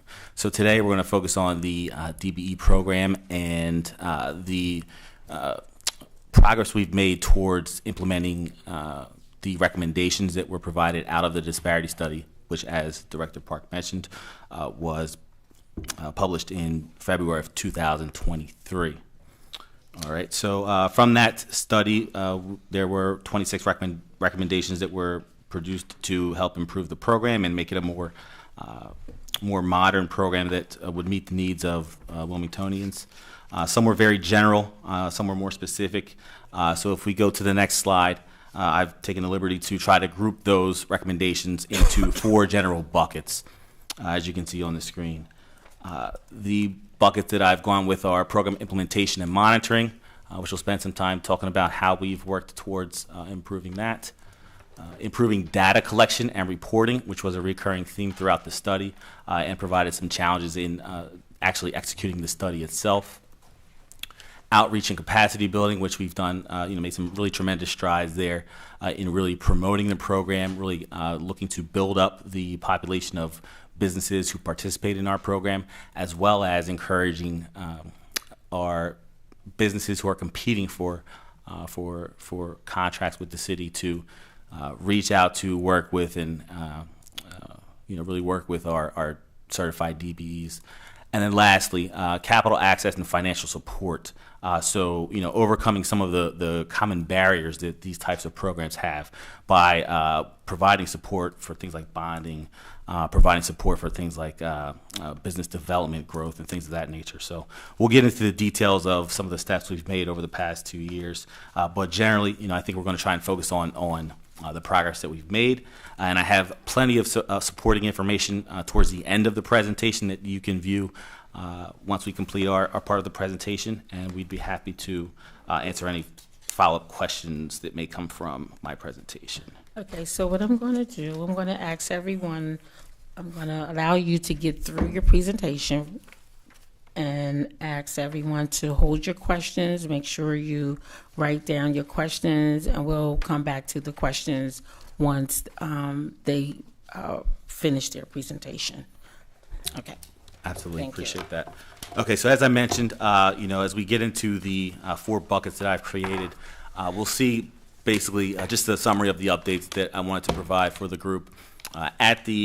In the appendix section, you will find the very detailed recommendations and additional updates that I provided, again, for your information to understand the comprehensive picture. So again, initially we were working towards many big changes regarding rebranding and recreating an entirely new program. But there's a couple of points that I want to provide for context to understand kind of where we are today. The first being in June 2023, just as we were working with our working group to really pursue some big meaningful changes. The Supreme Court decision on affirmative action kind of gave everyone a little bit of pause. So what does that, I guess the question was, what does that mean for programs like ours? We decided to kind of continue to move forward as the environment kind of navigated some of those changes and what things meant.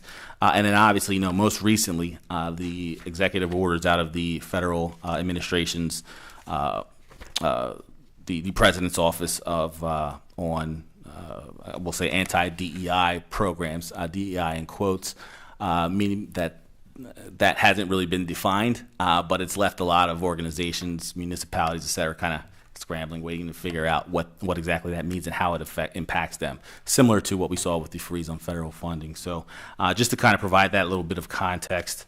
But regardless of all of that, as we talk about the implementation and steps that we have made, if you're looking at this slide, program implementation and monitoring, one of the first things we did was to act on some of the kind of low-hanging fruit, one of which being to provide additional training citywide of employees who have purchasing power and things of that nature. We partnered with the procurement department to provide our own section in the training where we discussed the DBE program, so that the departments are aware of the program, understand the rules and how it works, but also to promote, I guess, to introduce ourselves and to promote the opportunities that we can help to create for DBEs by matchmaking where they have projects and things of that nature. Really just making ourselves available for the departments. We often receive, requests from departments for a list of DBE businesses to participate on contracts that they may have. This is especially valuable because we know that there is a subset of opportunities that don't necessarily get a lot of public attention because they are not publicly bid. So it's important that the departments understand that we're available to help and to also matchmake and make connections. As was mentioned earlier, one example is the Department of Real Estate and Housing. We've had some discussions about how the land bank and how some of the ongoing projects that were happening over the past 2 years, how they wanted to use DBEs to participate on those projects, and we collaborated to host some good events to bring DBEs out, or minority-owned businesses who could potentially be DBEs who are interested in participating on those types of projects. We often field questions from other departments, again, who are looking for a list of businesses that are certified with the city to try to improve the participation of those businesses. All right. One other important step I think that we took kind of right away, even before the disparity study was released, was to create a working group to really discuss and explore how the city could improve its utilization rate. This group was inclusive of all the department heads as well as the city's leadership. The chief of staff from the previous administration kind of chaired the meeting. I chaired it, but she was a valuable member of that meeting. So we met monthly for a period of time and then ended up meeting every other month. But we really crafted some really meaningful changes that many of which we were able to pursue without going through some of the legislative process and whatnot, kind of controlling the things that you can.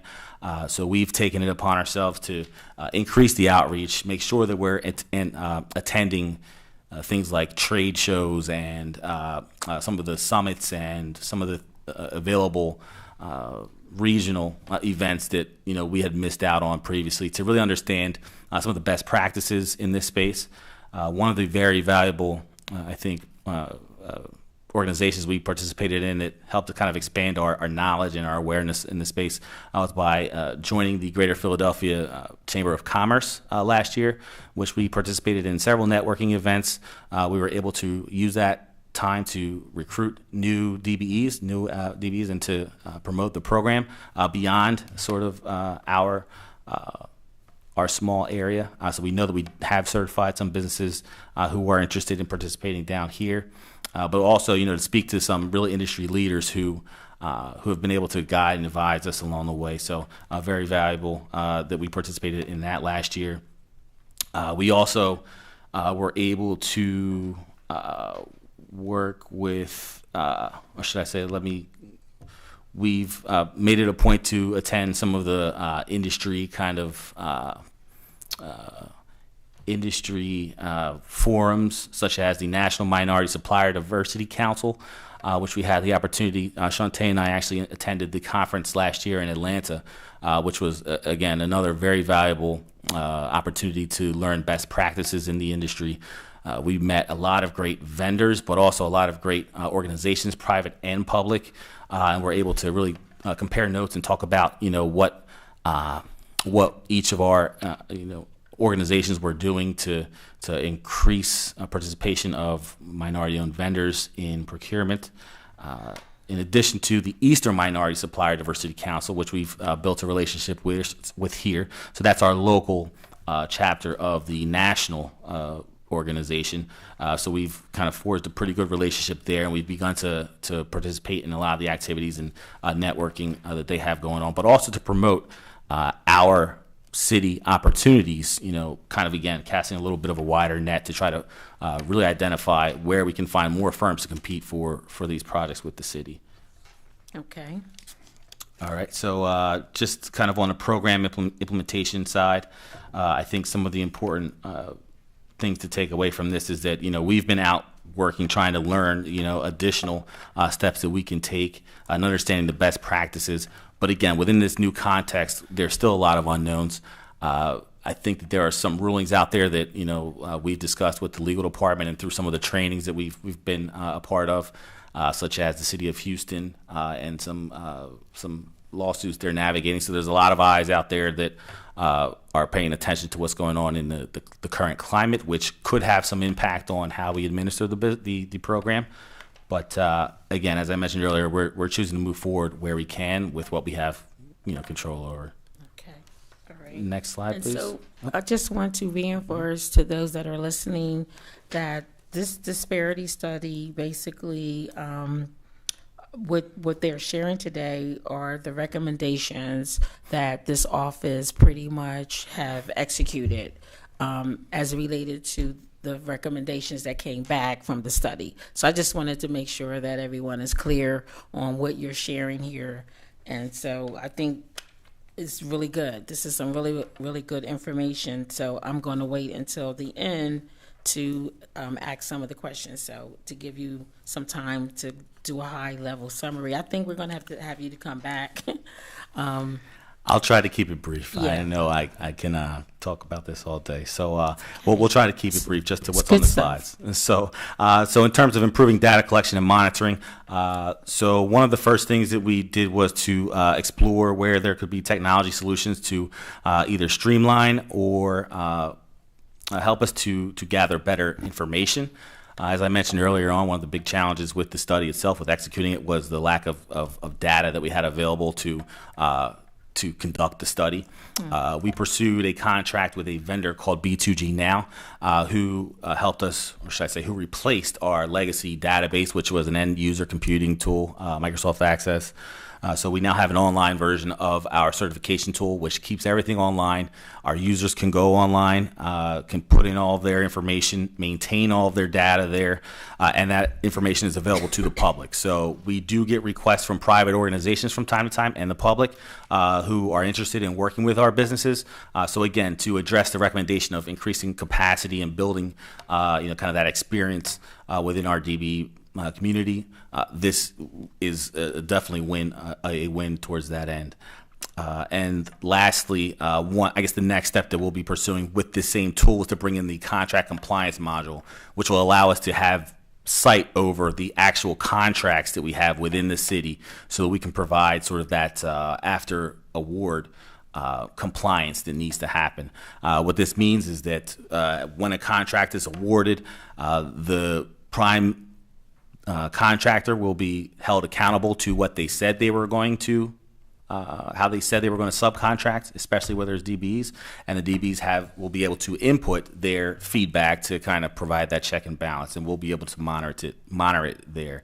We hope to have this module by the end of the spring. We have some contract things we need to work through, but we're moving forward with bringing that to the city under this fiscal year, hopefully. So is this the B2G now? B2G now, yeah. So if you go onto the city's website and you look up the DBE certification application, it's branded for the city of Wilmington, but it's B2G Now's application that's online. By when? So the certifying module is there now. It's been in place since July of last year. Mm-hmm. We've been using that to certify all of our DBEs. We are no longer using the paper application. The contract compliance module, we're hoping to get in by May 1st. So again, we have to work through some contract things with our legal department, but everything should be in place. It's already budgeted for. We're just kind of executing the next step. Okay, I just wanted to, I didn't hear what you said. And that's for the contract compliance. All right. Module. Excellent. So outreach and capacity building. So this is an area where we have a lot of control, right? So this is really just being active. As I mentioned, we really made a point to get involved in some of the local organizations that are available to help in this space, and there are many good ones, especially if we include the city of Philadelphia. Shantae and I have kind of been on a lot of road trips to Philadelphia. I mentioned we went to Atlanta, which was an amazing trip, and really looking forward to future conferences there. Met a lot of really great people, similar-minded folks who are doing some really innovative things, and a lot of that we hope to replicate here for our city. As I'd mentioned, having B2G Now, one of the benefits of it was that this is also the software that DelDOT and the state of Delaware utilizes. So part of our subscription gives us access to those businesses that they also have certified. So we know that, again, the city of Wilmington, I think when I started, our certification listing was at about 60, which we had grown to about 90 at the point where we switched over. We now have a bigger net that we can cast. So we've been actively reaching out to businesses that we see are in DelDOT or the state that are not certified with us, providing information to them on contract opportunities when those bid opportunities come up, and really working with them to encourage them to certify with the city, helping them, with any questions they may have. If you're already certified with DelDOT or the state of Delaware, we try to expedite those applications because our process is not comparable to what the DelDOT, especially recipients of federal money, as we discussed earlier, are required to do. So we've been doing things to make the kind of user experience, the customer experience, or I guess constituent experience, better for the program, which was a lot of the anecdotal information that we received during the study. Mm-hmm. A lot of those kind of recommendations pointed towards. We've been working with departments such as Public Works to increase engagement where we may be able to create opportunities between some of our successful prime bidders. Mm-hmm. One of the challenges in the city is that we have I think some of the feedback will show that it's kind of a closed system, right? Kind of once you get in, it's tough to get someone else out to compete for those contracts. So we've identified some of our top bidders, and we are working on a form to bring them together with the city, with the Department of Public Works for starts, to identify what opportunities they may have what opportunities they may see and where they may see the ability to make certain improvements that would make the program better from their side. We want to follow that up with, once we have their buy-in, a follow-up session where we would invite the DBEs to come and network with those top prime vendors to network and to market themselves and the different types of products and services they provide to these vendors to increase their opportunities for subcontracts, but also to look for opportunities where they may lie for things like joint ventures and mentorships and things of that nature. So really just networking and trying to bring the groups of people together. So does your office organize any of this or host? We are taking the lead on that. Public Works worked with us. They actually reached out, and I have to give them credit. This was their idea. It's something we had talked about for a while, but when they reached out, we said, you know what, let's make this happen. So working with the Department of Public Works to we're coordinating it. Again, they're a big stakeholder here, so they'll have their department representatives available in the meeting, both of the sessions, to again just kind of have this interaction with the city, which doesn't happen much, and then also to bring the DBs and kind of to try to create some of those opportunities. Have y'all started looking at any dates? Yeah, so we've had to push it back once. Unfortunately, the person who was the main stakeholder had some unexpected time off. So I think we're looking at mid-April as we sit right here. We were prepared to do it back in February, but again, we had to delay it. So I'm aiming for early April now that we're in March, and I think that's achievable. Can you make sure that council get the notification so we can help get the word out as well? Absolutely. Thank you. Absolutely. And then lastly, again, so working with partner organizations, as I mentioned, I think we're fortunate in the kind of geographic location that we're in, right? Our state, our county, and obviously the city are very supportive of these types of programs. We've worked very closely with Newcastle County, who has a new small business enterprise office director.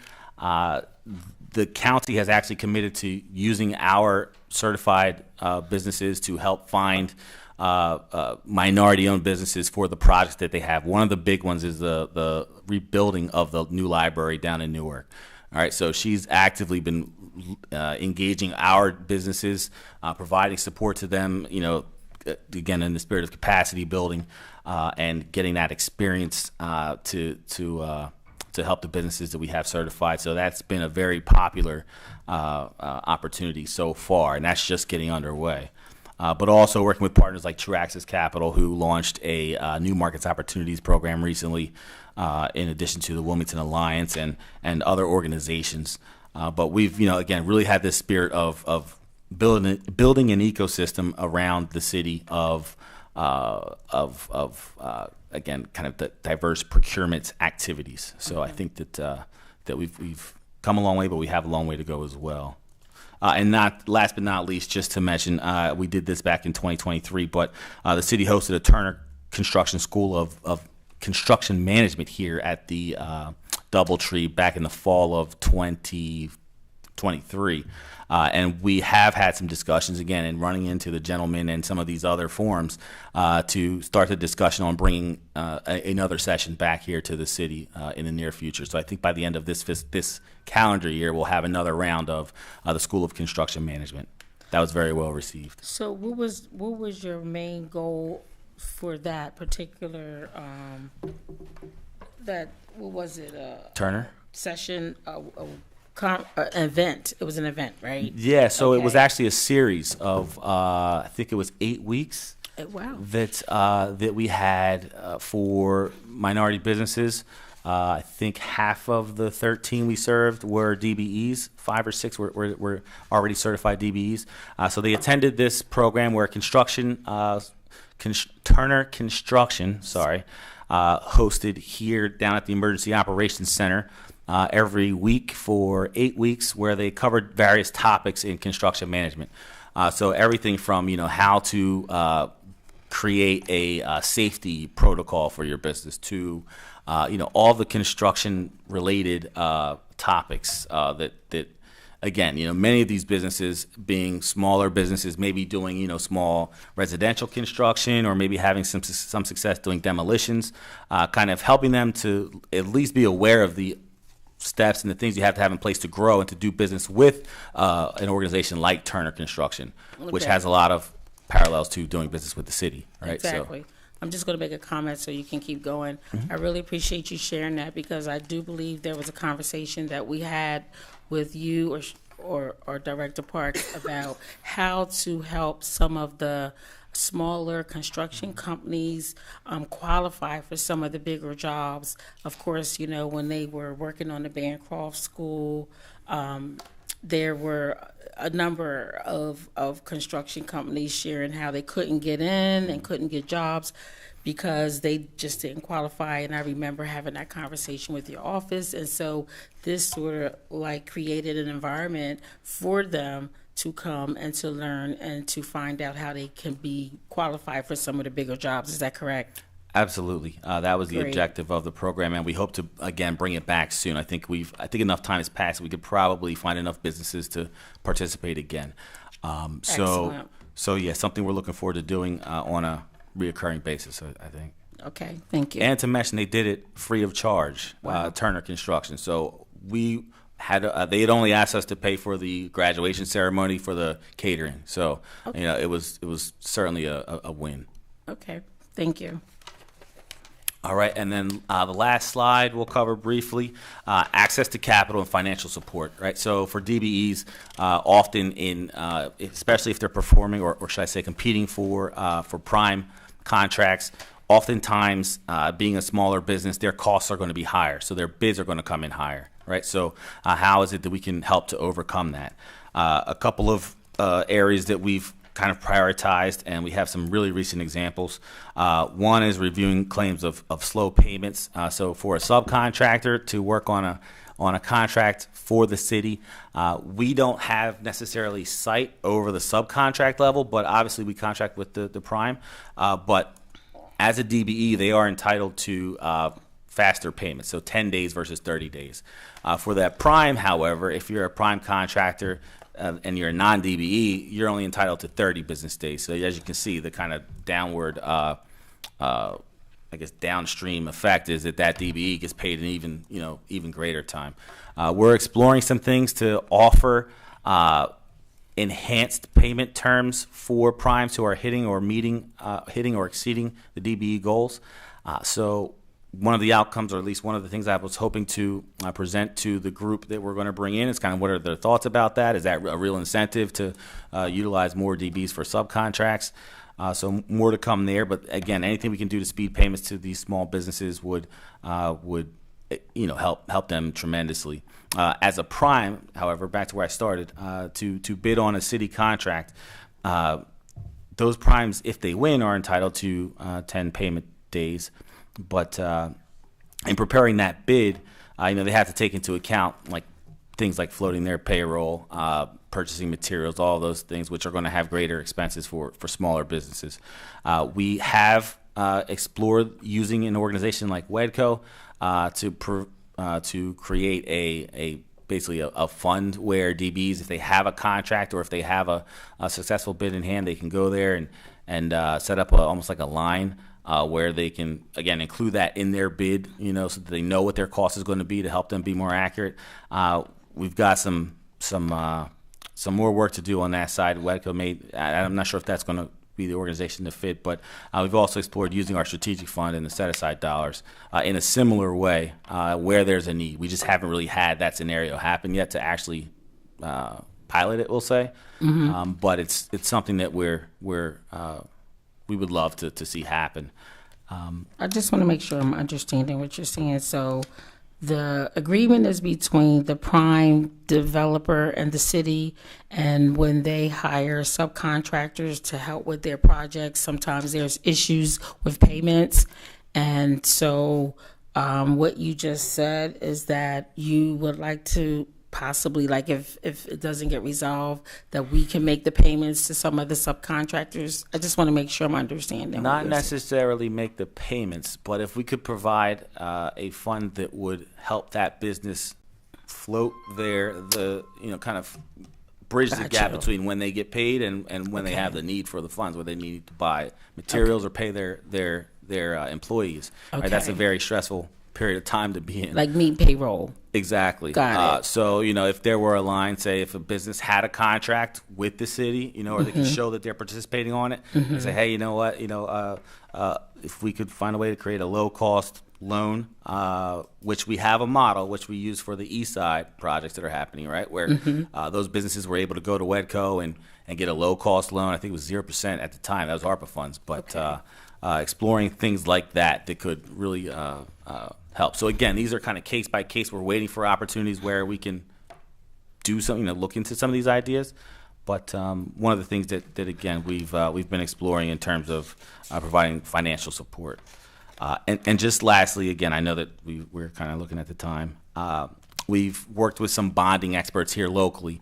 One that I'll call out, KOG, COG International, who has really provided some really good guidance and mentorship for a handful of businesses who have come to us, looking for support for bonding. It's another big barrier for a lot of our businesses, is that they have trouble not just getting bonding, but getting bonding that's affordable, right? So their costs, again, increase if they're intending to bid on a project because they have to pay more for bonding. So we've got a really, what I call a guru at KOG International, COG International, who's been working with our businesses, and I know has helped at least one of our DBEs get the largest contract they've ever gotten with the city as a prime. So we've, again, just relationship building and looking for resources that can support our businesses, our DBE businesses. Awesome. Okay, so that concludes your presentation. You went over all 4 of these modules, these areas where there were recommendations, correct?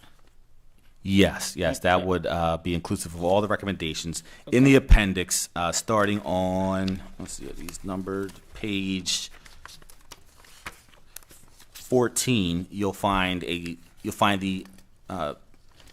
detail of the recommendations and the updates that I just kind of went over, but all the updates relating to all the recommendations are there. Okay, all right, and I do see the next steps here. Yeah, so Okay, just but one you're thing good. I'll cover. I think we mentioned, so we mentioned roll out the contract compliance module, hopefully by the end of April. Continue to kind of monitor the climate with regards to DEI programs and what that means for our DBE program and programs like this, and how we intend to continue to move forward with those changes, and then coordinating, or should I say, executing the vendor forum and DBE day here at the city. Great. This is some good information, even for us to council members to look at it and digest it. Because I even like the fact that you mentioned the challenges and the opportunities, right, in your presentation. And so before I go to Councilmember Willier, how do you see council members helping with any of this to move the needle or to just help improve this process of what y'all are trying to do? One way, as you had mentioned, Committee Chair Harley, is to help to get the word out about the program, to kind of help us promote the program and really, get the word out to your constituents. I know that, the sentiment of the program is to create opportunities for Wilmington-based businesses and local job seekers. So, anything we can do to promote the program. We know that, again, we're a small city, so all the work we need isn't necessarily here. But where we can create those opportunities, I think that would be a win. And then lastly, as we explore what changes to legislation need to happen, kind of helping us navigate that along with our legal department, who's been pretty good so far. Okay, great. All right, Councilmember Willard. Thank you, Madam Chair. My question is just about outcomes. I know it's been a number of years since the disparity study came out, and there's been a lot of work that you've been doing, but do you measure like total procurement spend, like what portion of your procurement spend is with DBEs, like on a year-over-year basis? And do you have like benchmarks for what you're trying to achieve, and like do you measure yourself against those benchmarks? Good question, and I promise you that I tried to get data that we could, concrete data that we could share before this. But again, back to our challenges in terms of collecting data, I didn't trust the information that we were trying to kind of rudimentarily put together for this forum. So all that to say is that once we have contract compliance in, it should result in better data that we can start to look at exactly those types of things. In order to get that today, we would have to go into like 2 different systems, try to find images of documents and take data from images, right, that we don't necessarily control or have much stake in. So we have provided some high-level information in the past. So I'll continue to try to pull something together that I feel confident in, but we certainly would like to get there, and we're working to get there data-wise. Could I just have a quick follow-up? Yes, follow up. Yeah, I just, that's something I'd be really interested in seeing is, what's the actual dollar amount of spend with businesses that you're working to attract, and then so that we can just see if there's like progress over the years and things like that. I mean, if we don't kind of measure it, it's hard to know if you're meeting with success. Agreed. I agree that if you can't count it, you can't manage it. So so we'll continue to work towards that end. I think that once we get contract compliance here, and as we grow that application kind of into the city's process, we'll have much better clarity on that. But I've been able to pull some high-level details in the past just by manually going through. So I'll try to get that together for the next opportunity we have to provide an update, whether it be for budget or for this committee. Okay, for next month? We'll work on it. Okay. Well, I think we're going into budget hearings, so. Next month. Okay, well, we'll definitely follow up with you. Thank you. Okay, any other questions from the council members? Council President Congo? Yes, thank you, Madam Chair. Thank you for bringing this to the agenda. I have a couple of questions, sort of a follow-up on what Councilwoman Wallauer was just talking about. But when did this disparity study first, the report first, when was it first presented to council? It was presented in February of 23. Okay, and when was the last time that there was a presentation before council? When's the last time you were before us to give us an update? I believe it was April of last year, at some point in the spring or late summer of last year, if I'm not mistaken. I know we got bumped a couple of times recently. Okay, because I'm struggling to see the progress. Maybe there's something that I'm missing. I was expecting a greater story for us to be able to tell our constituents of the progress that we've made. And it seems like that it's just the same meeting that we were in a couple of years ago, where we're just saying this is what we're going to do. I don't see the progress, and it's very disappointing. I mean, again, I could be missing something, and if I am, I apologize. I just don't see the sense of urgency, and I don't see the progress that I thought would come from this study. I know that you said there were 26 items. Like, how many of those items have we checked off in the last 2 years? And I'm not sure if you even, I don't want to berate you and what your team has done, but I guess I was expecting more. And if council can, I don't know if we've been presented with any legislation that we could present that could help move the needle. I know you just mentioned something about legislation, how we can try to enforce different laws to make this move a little faster, but I haven't seen that. And again, maybe I just haven't been paying attention, and so I'm ready to accept that. But this seems like the same meeting the same presentation that was given to us 2 years ago about what we're going to do and about the pitfalls. And I guess I was really hoping that we were going to come and knock this out of the park for this meeting, and I don't see that. Well, I just want to add that the items that that James Williams shared are the updates that have already been implemented, and each of them is rooted on the 26 recommendations that Miller 3 has advised. And as we've been doing our outreach with organizations within the diverse procurement space, we've come up with a model of what a mature procurement service should look like, diverse procurement service. And so we are making progress along the criteria that I think is kind of the national standard here on just like going from a beginning program to a world-class program and kind of the steps in between. That is a slide that is included in our presentation and kind of how we are measuring our progress here. But I understand the frustration. I mean, we would like to see more of data to kind of benchmark what our success is like. But there's a lot of non-quantitative actions that need to be taken to improve those numbers over time. So that would be my response. And if I may add. Yes, Mr. President. Oh, that was me asking if I may add. Go ahead. Yeah, I was just going to add that, many of the recommendations aren't very specific as in, change this piece of code or change, like they're very high level, right? It's like create a program to improve mentorship and joint venture opportunities. It's not like very specific. So we're doing those as we have opportunities, but, a lot of the, you mentioned checking boxes. I think a lot of these can be grouped under the categories that I presented on.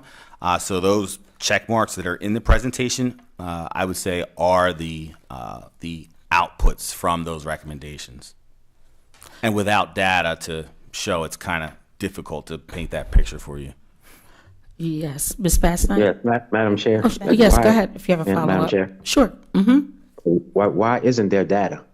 Like it's 2 years later, and there's no data to be presented to the public, like to us.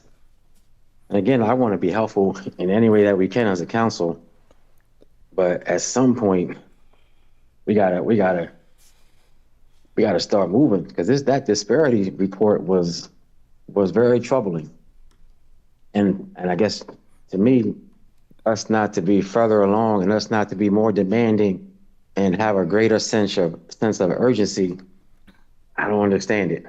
But again, I'm not gonna keep repeating myself, but I'm disappointed in today's report, and I hope that, like Chairwoman just said, that there can be another report that we can start getting some updates regularly during these meetings, so that we can work together and so that we can know how we can help you. I don't want to just sit back and throw darts. I want to know how we can help, but there has to be some type of, I don't know. I don't even know the wording. I'm just extremely let down by this report, especially when it came from one of our, like this whole disparity study was the work and the initiative of Councilwoman Rashima Dixon, and she's not here with us anymore. I just thought that we would have really worked a lot harder on her behalf and on behalf of all of the vendors who just don't feel that they have an even, like a fair shake at the table. And it still seems like we're not there yet. But thank you for the presentation, and thank you, Chairwoman, for the time. You're welcome, Mr. President. So let me ask this question.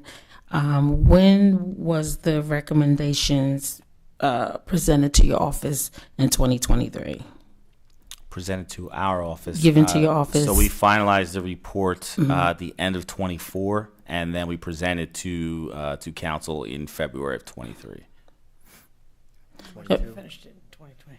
Yeah, 22. The end of 22, we finalized the report. Yeah, sorry. Okay, say that again. We finalized the report at the end of 2022 and then presented to council in February 2023. Apologies. Okay, so when I review this, it looks like progress has been made for sure. Just listening to, you know, the events that you hosted, how you're partnering with the Chamber of Commerce.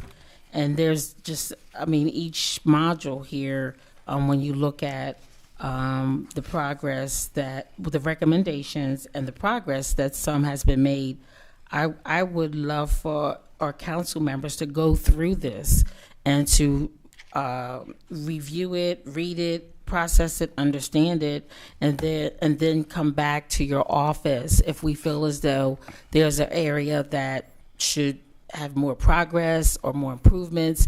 At least, you know, that way you would know exactly what we're expecting.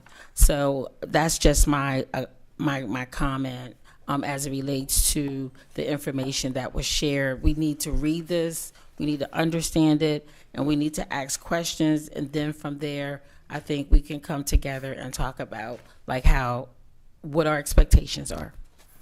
That's just a comment I wanted to make. Ms. Bass Knight. Yes, just want to make a general comment. I know that Dr. Kendra was supposed to be part of the conversations, your meetings, as far as the disparity study, as far as like what's been implemented.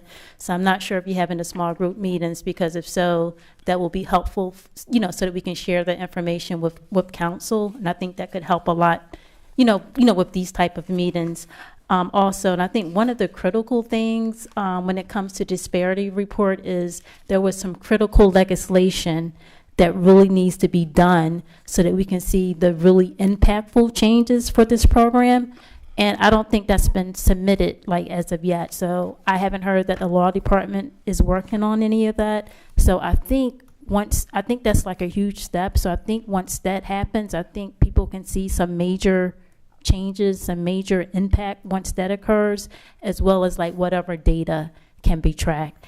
And I thought that y'all was starting to keep something on your website. I'm just not sure of all the particulars when it comes to data, but you know, just wanted to make sure everything is shared. That's good. Thank you for that feedback. Thank you very much. Councilmember Owens? Yes. So again, just echoing what's been said already. For the legislation side of things, is it a deadline that y'all could put on getting that over to us on exactly what needs to change to make this process more equitable? So we have, as recently as late last week, had a follow-up discussion with our legal department. So some of the things that we're proposing actually require us to potentially pursue changes at the state level. The state's lowest bidder charter is something that's come up, which we're trying to figure out how to navigate. That's one of the things that we're looking at. But then some of the things I will acknowledge, we can probably just look at refreshing, like some of the criteria for how we define DBEs.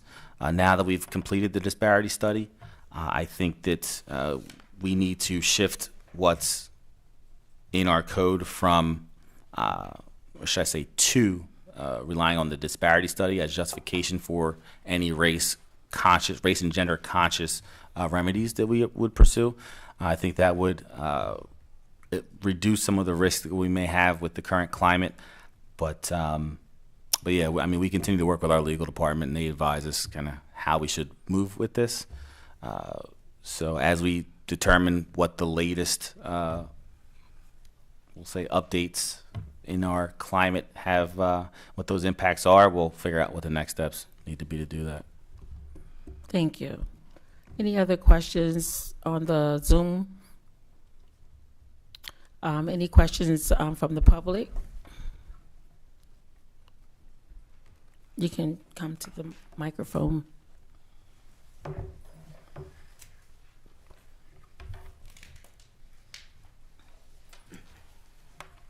Again, my name is Jacqueline Wilson, and thank you for acknowledging me, Madam President. I have one question. I'm receiving a lot of good information, and some I have not heard of. My only question is, if I wanted to follow your organization, what would be the title that I would look for, call up, see on the internet, or what? We are the Office of Economic Development. We actually have our own website, choosewilmingtonde.org, and that's where we kind of outline not only our products and services on DVE services, but also just our general incentives and starting a business and just resources available to encourage investment in the city. Thank you. Thank you. Thank you for staying, ma'am. Thank you very much. Okay. If there are no other comments or questions, I want to just say to you, gentlemen, thank you for the presentation. And I know it is a lot of work, but that's the whole purpose of these committee meetings, so we can get a better understanding to where you are and know what's going on. And so if we have anything specific that we're looking for that we don't know or we haven't heard, this is the opportunity for us to share with you what the expectations are. So I do appreciate the work that you've done thus far. And as you said, you know, we still have a ways to go. And so this conversation is going to continue, and we will definitely be scheduling more regular update meetings as it relates to some of the recommendations. Okay? Thank you. Thank you. All right. Thank you very much for coming, and thank you for the presentation. So if all hearts and minds are clear, I'm going to take a motion to adjourn. So move. Well, second, anybody? Okay, second. It's been properly moved and second to adjourn. All those in favor say aye. Any opposed? Motion carried. Good night, everyone.